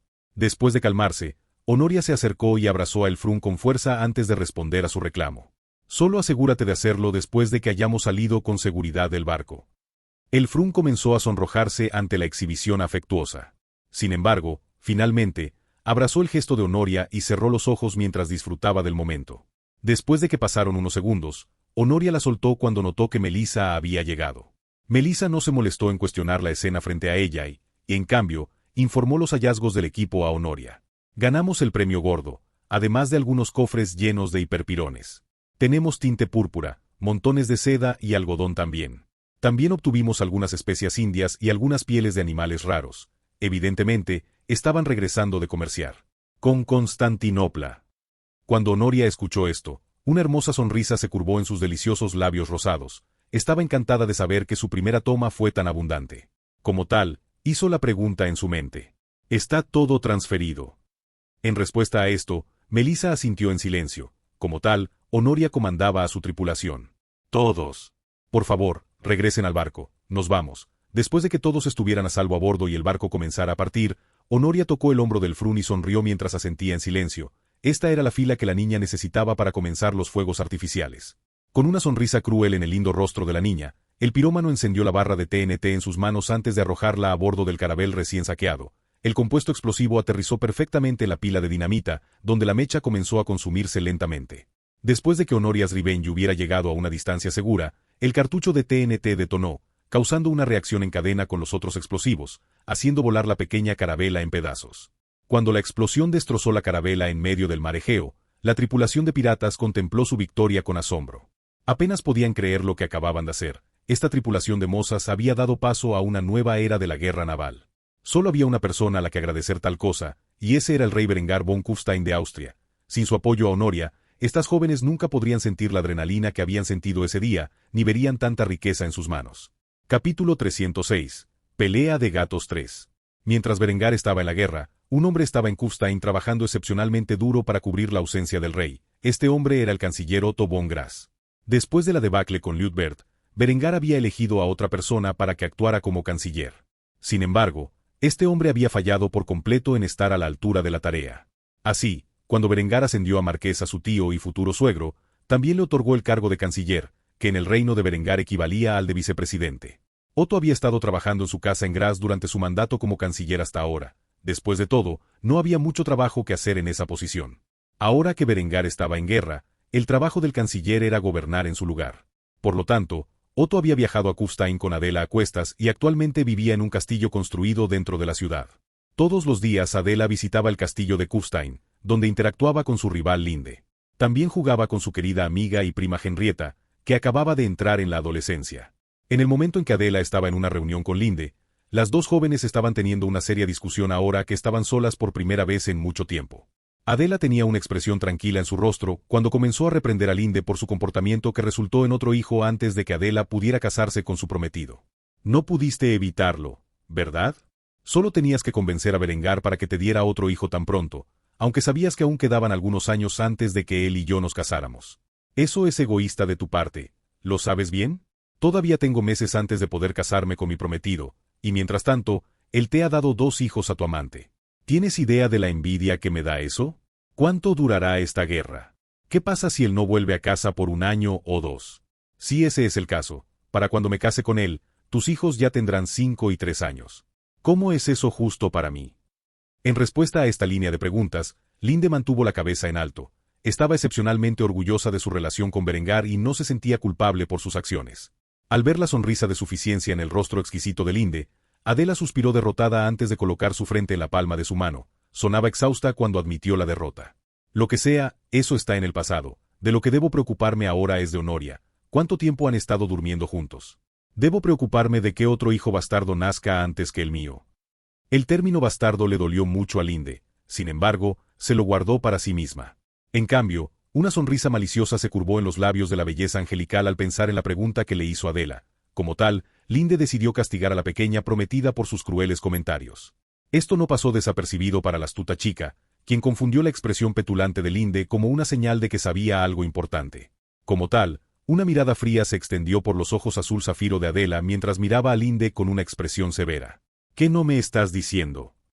Linde sabía cuántas noches había pasado Berengar con Honoria. Desde su cumpleaños hace casi medio año, el hombre había estado exigiendo que sus 2 mujeres compartieran su cama con él al mismo tiempo.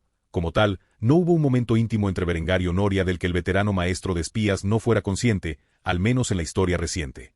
Con esto en mente, Linde decidió jugar con la prometida de Berengar, a quien ella consideraba nada más que una niña ingenua, viendo la reacción de Adela ante el desenfreno que Berengar hacía con sus 2 amantes todas las noches, como mínimo sería entretenido para ella. La joven mujer. No me preocuparía por eso si fuera tú. Berengar no ha hecho nada que pueda dejar embarazada a la niña. Esta respuesta confundió a Adela, pues aún era joven e inocente y no sabía que 3 personas podían compartir una cama, ni cómo uno podía tener relaciones sexuales sin riesgo de embarazo. Todo lo que sabía sobre la procreación eran los pequeños detalles que le habían informado sus padres, que no eran más que biología básica. Como tal, la joven prometida hizo la pregunta en su mente en un ataque de furia. ¿Cómo puedes saber eso? Al escuchar esto, Linde simplemente sonrió antes de acercarse a la niña y susurrarle al oído los grotescos detalles sobre cómo ella y Honoria atenderían a Berengar todas las noches. En poco tiempo, el lindo rostro de Adela se sonrojó de vergüenza. No importaba cuánto dijera Linde, no podía alejarse por curiosidad. Después de que Linde pasó unos minutos explicando su juego nocturno habitual con su maestro, se separó de la niña con una expresión satisfecha. La apariencia avergonzada y conmocionada de Adela era demasiado linda, y Linde tenía la intención de disfrutar cada segundo. Adela tardó unos minutos en encontrar las palabras para reprender a Linde. Al principio, tartamudeó sobre sí misma antes de formar gradualmente las palabras para castigar a la zorra frente a ella. «Oh, pervertido. Estás enfermo. No hay forma de que Berengar haga tal cosa. Tienes que estar mintiendo». Sin embargo, Linde se rió en respuesta a las inocentes reacciones de Adela. Para ella, esta era la mejor forma de venganza por lo que la niña había dicho antes sobre sus hijos. Así, le respondió a Adela en tono amoroso. «Estoy seguro de que después de tu noche de bodas, él te presionará para que te unas a la diversión. No puedo esperar hasta ver el día, hermanita». En el momento en que Adela escuchó esas palabras, comenzó a hacer pucheros y rechazar la afirmación de Linde. No había forma de que pudiera concebir la idea de acostarse con Berengar junto con sus 2 amantes. Estaba simplemente fuera de discusión. «Nunca haré tal cosa, incluso si Berengar me lo pide. Eso está mal, por tantas razones. ¿Cómo es posible que vivas tan pecaminosamente? ¿No tienes miedo de que Dios te castigue? Pensar que arrastrarías a Berengar abajo en tal inmundicia contigo. Este comentario solo hizo que Linde se riera aún más. Esta declaración era demasiado divertida para ella. Como tal, se rió tan fuerte que casi se derrumba. Después de más de 30 segundos de reír, la joven finalmente comenzó a calmarse y se secó las lágrimas de los ojos. Adela, por supuesto, estaba furiosa por esta respuesta y apretó los dientes mientras apretaba los puños mientras luchaba por contener su ira interior cuando preguntó sobre la escandalosa reacción de Linde. ¿Qué es tan gracioso? A esto Linde suspiró antes de informar a Adela de la realidad. No fui yo quien sugirió tal cosa, para empezar. Adela encontró esto impactante. Si no era Linde, solo podía ser Honoria. Sin embargo, Adela no culpó de inmediato a la joven princesa. En cambio, preguntó la identidad del pervertido que primero pensó en un comportamiento tan malvado. Entonces, ¿quién fue? Linde luchó por contener la risa mientras anticipaba la expresión de Adela cuando escuchara la siguiente información. Bueno, Berengar me había bromeado sobre la idea varias veces, pero finalmente fue Honoria quien ideó el plan para darle ese regalo de cumpleaños. Al principio tenía mis reservas, pero fue una experiencia bastante agradable. Estoy seguro de que te unirás a nosotros lo suficientemente pronto. Después de todo, puedo decir que tienes curiosidad sin importar cuánto protestes. Después de decir eso, Linde pasó junto a Adela, tocándola en el hombro antes de salir de la habitación en silencio. Al hacerlo, dejó a Adela sola con nada más que su imaginación sobre una situación en la que ella, Linde, Honoria y Berengar se abrazaron. Cuanto más lo pensaba Adela, más se le entumecía la mente hasta que finalmente se sacudió de su estupor. En ese momento, la pequeña prometida se hizo un juramento solemne mientras maldecía a Linde en voz baja. Nunca permitiré que tal cosa suceda, solo mira perra. Después de decir esto, Adela también salió de la habitación. Sin embargo, a diferencia de Linde, que se había ido por todo lo alto, Adela había salido en una rabieta. No podía creer que Berengar hubiera caído en tal depravación. Como tal, hizo su misión traer a Bernegar de vuelta a la luz. Aún estaba por verse si le enseñaría al hombre, amaba el error de sus caminos o si caería en la depravación que le molestaba. Capítulo 307. Saqueo excesivo. Después de asaltar con éxito el barco mercante veneciano, Honoria y su tripulación habían comenzado a zarpar hacia Trieste. Austria no tenía mucho litoral en ese momento, y Trieste había formado el centro comercial central. También era la ciudad con el puerto más grande, ya que albergaba el astillero más importante de Austria. El botín que había logrado la tripulación del Honoria's Revenge fue sustancial. No solo lograron saquear la riqueza que los mercaderes habían obtenido de su reciente comercio con los mercaderes bizantinos, sino que también se apoderaron de los costosos artículos que traían de regreso a Venecia. Además de esto, consiguieron varios prisioneros para rescatar a Venecia. Si Venecia se negaba a pagar su rescate, los venderían a traficantes de esclavos dentro de Constantinopla para obtener ganancias. De cualquier manera, se podía ganar dinero con los cautivos. En ese momento, Honoria disfrutaba de la cerveza que le había dado Berengar. Era la bebida estándar preparada a bordo del buque. En medio de las habitaciones de su capitán, estaba acostada en su lujoso colchón de plumas, que estaba cubierto con sábanas de seda. Disfrutó inmensamente de la libertad de los mares, y no podía agradecer lo suficiente a Berengar por cumplir sus sueños. Lo único que lamentaba era que su amante estuviera en guerra mientras ella regresaba a sus fronteras. Si no fuera por eso, podría pasar por Kufstein para divertirse con Berengar y Linde. Sin embargo, los pensamientos de Honoria no duraron mucho cuando escuchó un golpe en su puerta. Como tal, se levantó de su cama y caminó hacia la puerta. Después de abrirlo, vio que el Frun estaba parada en la entrada con una expresión emocionada en su rostro. Antes de que Honoria pudiera preguntar al respecto, el Frun soltó la noticia. Capitán, hemos visto un buque genovés. Parece ser una carraca. ¿Cuáles son sus órdenes? Al enterarse de que un buque mercante tan grande estaba cerca, Honoria sonrió mientras colocaba inmediatamente su cerveza sobre el armario y agarraba su tahalí, que contenía sus pistolas y su espada. Después de colgarlo sobre su hombro, Honoria se puso el sombrero de caballero que le había dado Berengar y sonrió antes de dar sus órdenes. Vamos a saquearlo, por supuesto. Con esto, la emoción del Frun creció aún más cuando agarró 2 granadas de su cinturón y las frotó con anticipación. No puedo esperar para usar a estos chicos malos. Ver una expresión tan linda en el rostro de la joven adolescente mientras hablaba sobre la violencia trajo una sonrisa al rostro inmaculado de Honoria. Como tal, agarró a la niña y la metió en su pecho antes de exclamar: «Oh, mi dulce y pequeña Elfrun, eres demasiado adorable». Elfrun no negó el abrazo y se acarició contra el pecho de Honoria como una linda gatita con una sonrisa en el rostro. Después de unos momentos, Honoria soltó a la niña antes de arrastrarla hasta la cubierta del barco mientras comenzaba a gritar sus órdenes a su tripulación de mozas aladas. «Prepárense para la batalla. Tomaremos este carrack». Dicho esto, las chicas a bordo comenzaron a animar mientras cargaban sus armas. En poco tiempo, la balandra de guerra que era el barco corsario de Honorai alcanzó a la carraca genovesa. Con esto en mente, Honoria inmediatamente dio la orden cuando entraron con éxito en el campo de tiro. «Fuego a discreción». En el momento en que Honoria dio esta orden, los cañones largos de 18 libras abrieron fuego sobre la carraca con su sólido tiro.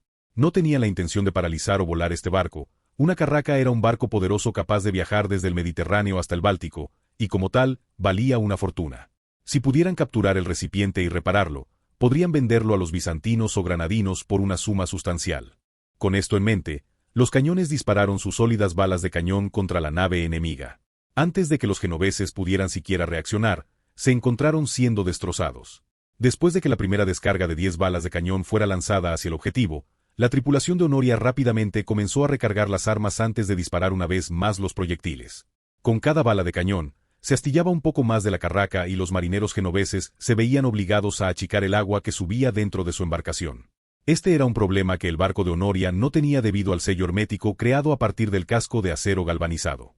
El carrack estaba casi indefenso por el fuego de cañón impuesto por el buque de Honoria. Después de todo, carecía por completo de armas ofensivas, aparte de algunas ballestas utilizadas por los marineros. Los aproximadamente 50 marineros a bordo del buque genovés dispararon sus ballestas contra el enemigo, pero Honoria y sus chicas estaban bien protegidas por la protección que proporcionaba el casco del barco. Como tal, las mujeres a bordo del Honoria's Revenge dispararon sus fusiles de chispa repetidos contra los marineros enemigos.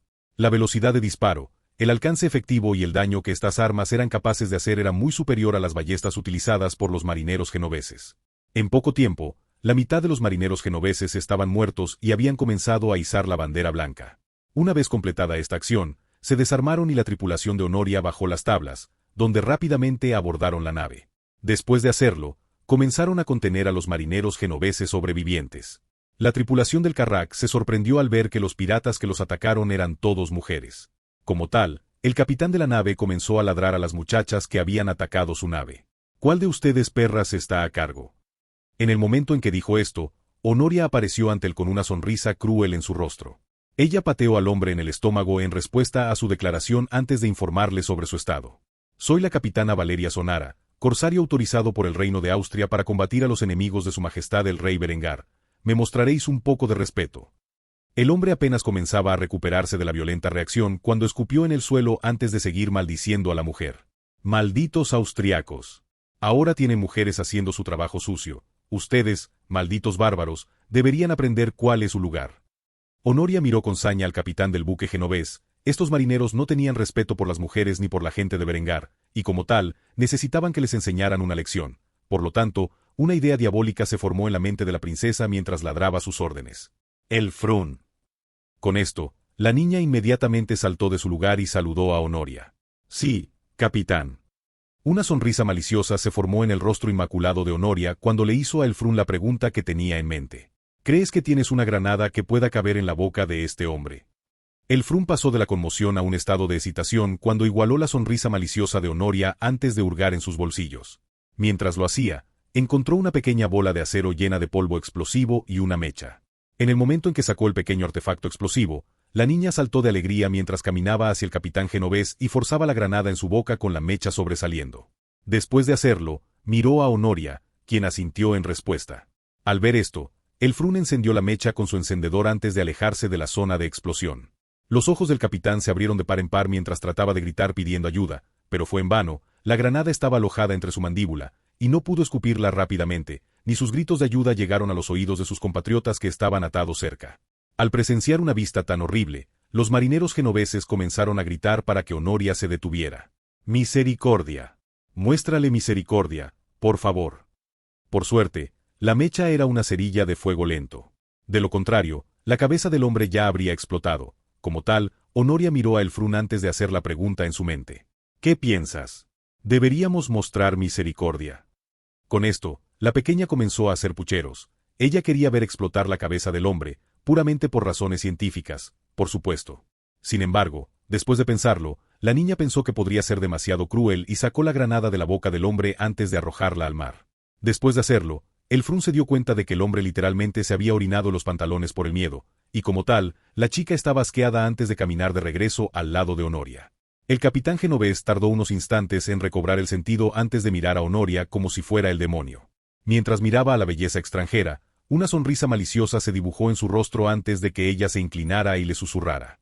«Llámame perra otra vez, y te prometo que la próxima vez lo haré. ¿Entiendes?» El capitán genovés sintió escalofríos en la espalda mientras asentía en silencio hacia la mujer demoníaca que tenía delante. Luego, Honoria llamó a su tripulación. «¿Conoces el simulacro? Ponlos en el bergantín y saquea el barco. Lo que sea que no podamos dejar en el barco, después de todo, llevaremos este bebé a puerto». Dicho esto, las chicas rápidamente se pusieron a trabajar, encerrando los prisioneros y distribuyendo los bienes. En poco tiempo, los dos barcos fueron navegados uno al lado del otro por la tripulación de Honoria en su viaje a Trieste. Las ganancias que lograron en este día fueron sustanciales. Una cosa era segura, Honoria y su equipo comerían bien esta noche. Capítulo 308. El Sacro Imperio Romano responde. Dentro de la ciudad de Florencia, los dogos de Venecia y Génova estaban arrodillados ante el emperador del Sacro Imperio Romano Germánico. El emperador Bálsamo Corsini estaba más que furioso después del ataque preventivo que Berengar había emprendido contra sus dos vasallos más poderosos. La destrucción de la mayoría de las armadas genovesa y veneciana fue un duro golpe para el poder imperial, no solo en la guerra contra Austria sino en todo el Mediterráneo. Además de esto, Berengar tenía piratas con licencia abierta, o corsarios, como él se refería a ellos, para atacar lo poco que quedaba del imperio. Con esto en mente, el emperador había llamado a sus dos subordinados a la actual capital del imperio con la intención de ver cómo se podía salvar esta crisis que estaban sufriendo. El dux veneciano fue el primero en decir lo que pensaba. 3/4 partes de mi armada fueron destruidas en el ataque a mi puerto, junto con más de la mitad de mi flota mercante. El ataque ha devastado el propio muelle. Como tal, Venecia ya no puede aceptar el comercio marítimo sin un puerto. Si eso no fuera suficientemente malo, nuestros astilleros fueron aniquilados y nuestras fábricas reducidas a escombros. Debido a esto, no podemos construir nuevos barcos por Dios sabe cuánto tiempo. El rostro del dogo veneciano estaba enrojecido por la ira, y sus puños estaban cerrados mientras gritaba estas palabras al emperador. El ataque fue rápido e inesperado. Berengar había enviado a propósito al agente suizo sin caballo para entregar la noticia de la independencia de Austria al emperador. Con el tiempo que le tomó al hombre llegar a Florencia, Berengar se había involucrado en ataques preventivos en Venecia y Génova y había acumulado un ejército en las fronteras italianas. Las secuelas de estos ataques habían reducido severamente la capacidad del imperio para luchar en los mares. El dux genovés no estaba en mejores condiciones. A pesar de esto, a diferencia de su contraparte veneciana, permaneció tranquilo y sereno mientras informaba al emperador de las pérdidas de Génova. Nos encontramos en una situación similar. El 80% de nuestra armada ahora se encuentra en el fondo del mar de Liguria, nuestro puerto es inexistente y nuestra capacidad para fabricar nuevos barcos se ha paralizado. Ni siquiera poseemos la capacidad de reparar los barcos que quedan. Debo decir, Su Majestad, que estamos mal equipados para enfrentar a la armada de Austria en el mar. El emperador frunció el ceño al escuchar esto y golpeó su reposabrazos repetidamente mientras el ruido resonaba en la sala del trono, que de otro modo estaría en silencio. No podía creer que tal ataque hubiera ocurrido. No solo eso, sino que los austriacos ahora estaban sitiando Verona mientras hablaba con sus vasallos. Eventualmente, el emperador ordenó sus pensamientos antes de hacer la pregunta en su mente. ¿Cuántos barcos tenemos todavía? Los dogos genoveses y venecianos se miraron antes de que el dux genovés respondiera a la pregunta del emperador. Menos de 300, Su Majestad. El emperador suspiró cuando escuchó esto. Si este fuera el caso, entonces el imperio en su conjunto tenía entre 300 y 400 barcos disponibles para el combate. Las pérdidas que habían sufrido en los ataques furtivos de Berengar fueron un desastre absoluto. Como tal, el emperador hizo la siguiente pregunta en su mente. ¿Cuántos barcos tienen los austriacos a su disposición? El dogo veneciano fue el que habló mientras daba una estimación aproximada del poder naval austríaco. Allí, ¿la marina?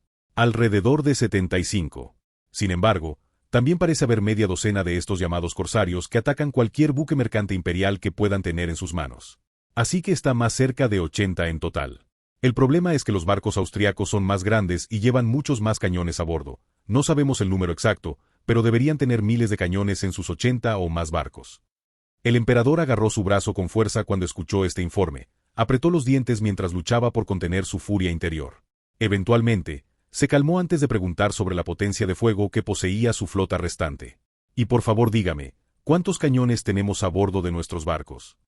Los dogos venecianos y genoveses se miraron con miedo en los ojos. Los dos hombres tenían miedo de responder a la pregunta. Finalmente, Genaon Doge reunió el coraje para revelar la verdad del asunto al emperador ya agitado. Menos de 1500 en total. Los austriacos pueden tener menos barcos que nosotros, pero su potencia de fuego y velocidad son muy superiores a las nuestras. Enfrentarlos en un conflicto directo es suicida. Esta no era la noticia que el emperador quería escuchar. Sin embargo, era real y se vio obligado a lidiar con eso. Como tal, el emperador suspiró profundamente mientras colocaba su rostro en la palma de sus manos mientras luchaba por encontrar una solución a la crisis que enfrentaban. ¿Cuáles son las probabilidades de que podamos atacar su envío? Si podemos devolver el favor y paralizar su economía, entonces seguramente podremos cambiar el rumbo de la guerra. En respuesta a esta pregunta, el dogo veneciano estaba lejos de estar tranquilo sobre este asunto, ya que inmediatamente se opuso a la viabilidad de la noción. Imposible. Los barcos mercantes austríacos viajan a una velocidad increíble. Son capaces de casi triplicar la velocidad de nuestros barcos. No hay ningún método factible que podamos usar para perseguirlos de manera efectiva. Cuando Bálsamo escuchó esto, comenzó a rechinar los dientes de descontento. Parecía como si no tuviera opciones en este punto. Sin embargo, se negó rotundamente a abandonar el aspecto naval de la guerra con los austriacos y, como tal, comenzó a pedir sugerencias a los dos expertos navales en la sala. Dime entonces, ¿cómo sugieres que utilicemos de la manera más efectiva nuestro poder naval restante? Dicho esto, el dux genovés presentó de inmediato lo que creía que era el uso más eficiente de sus barcos. Deberíamos usar los barcos de guerra que nos quedan como escoltas de nuestros barcos mercantes. Con una cantidad tan grande de barcos de guerra protegiendo nuestra flota comercial, los piratas austriacos tendrán que pensárselo 2 veces antes de atacarlos. Habiendo escuchado esto, el dux veneciano asintió mientras expresaba su apoyo al plan propuesto.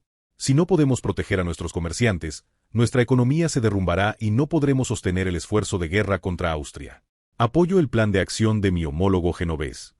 Posiblemente era la primera vez que estos dos hombres estaban de acuerdo en algo, y como tal, el emperador estaba bastante sorprendido.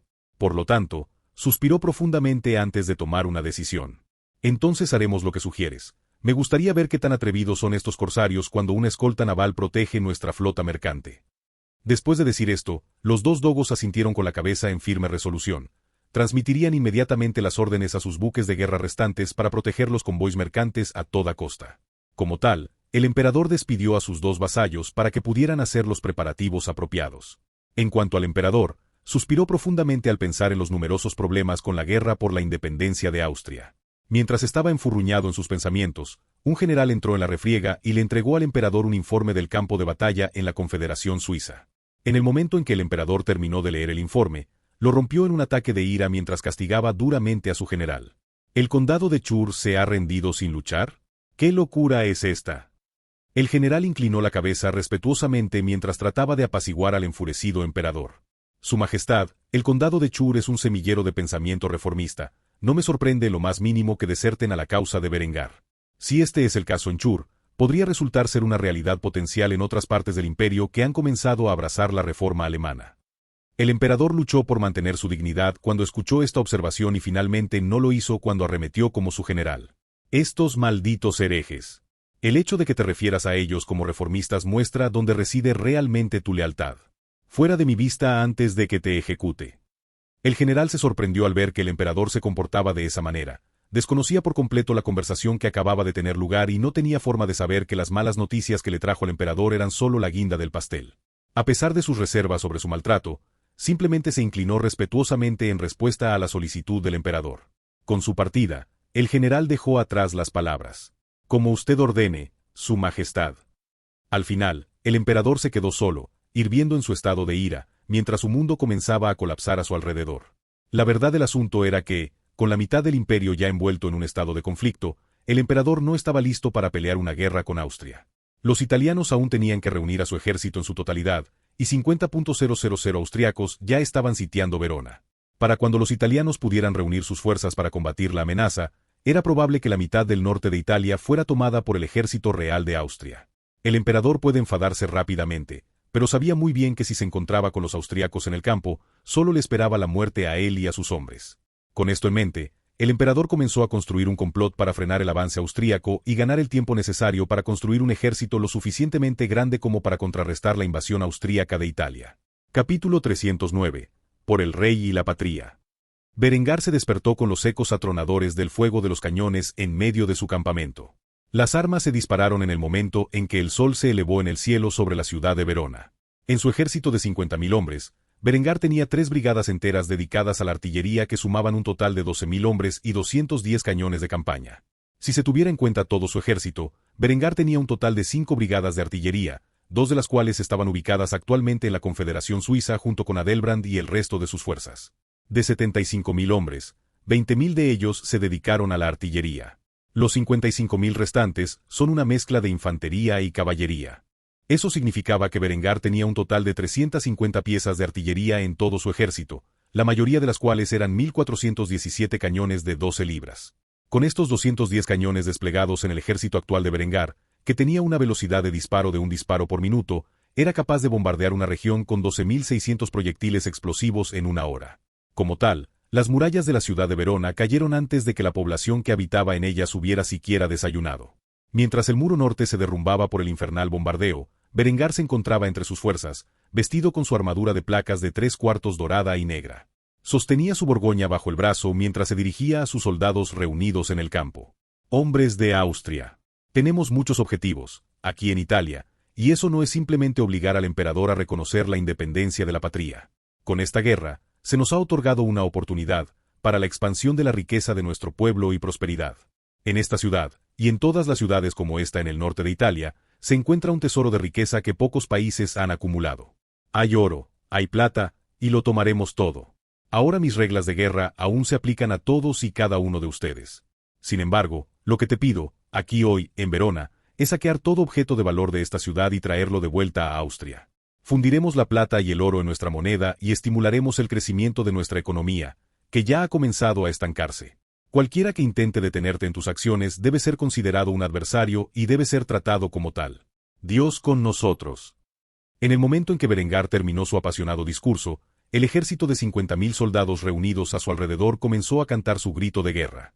Dios con nosotros. Dios con nosotros. Dios con nosotros. Después de decir esto, Berengar colocó su borgoña sobre su cabeza y desenvainó su espada antes de liderar la carga hacia los escombros que alguna vez fueron el muro norte de la ciudad. Mientras cargaba contra la refriega, notó a los pocos miles de defensores reunidos entre los escombros, preparándose para dar sus vidas en defensa de la ciudad y de las personas que se encontraban dentro de ella. Como tal, Berengar se detuvo y permitió que sus soldados formaran filas, donde un batallón de granaderos disparó contra la multitud. En el momento en que lo hicieron, los proyectiles de plomo se abrieron paso hacia abajo y hacia los hombres que se habían reunido ante ellos, atravesando su armadura de hierro como si fuera un cuchillo atravesando mantequilla, y convirtiendo su armadura en tamices sangrientos. En buena medida, los granaderos siguieron la andanada arrojando sus granadas al enemigo. Después de que 1.000 granadas se fueron, las que quedaron en pie fueron destrozadas junto con sus camaradas caídos o quedaron en una condición no apta para la batalla. En cuestión de segundos, lo único que se interpuso en el camino de los austriacos fue dolorosamente derrotado.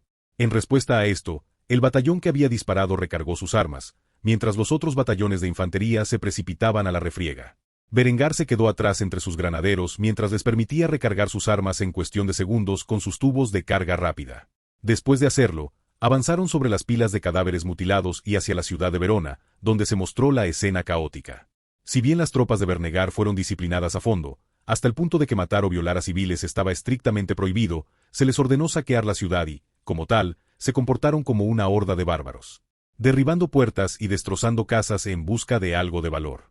Los pocos ciudadanos que se atrevieron a resistir fueron asesinados a tiros o atravesados con una bayoneta.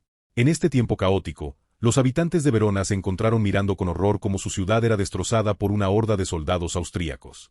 Berengar condujo personalmente a sus tropas al área que sabía que estaba escondida con la cantidad más significativa de riqueza, y esa era la catedral de la ciudad.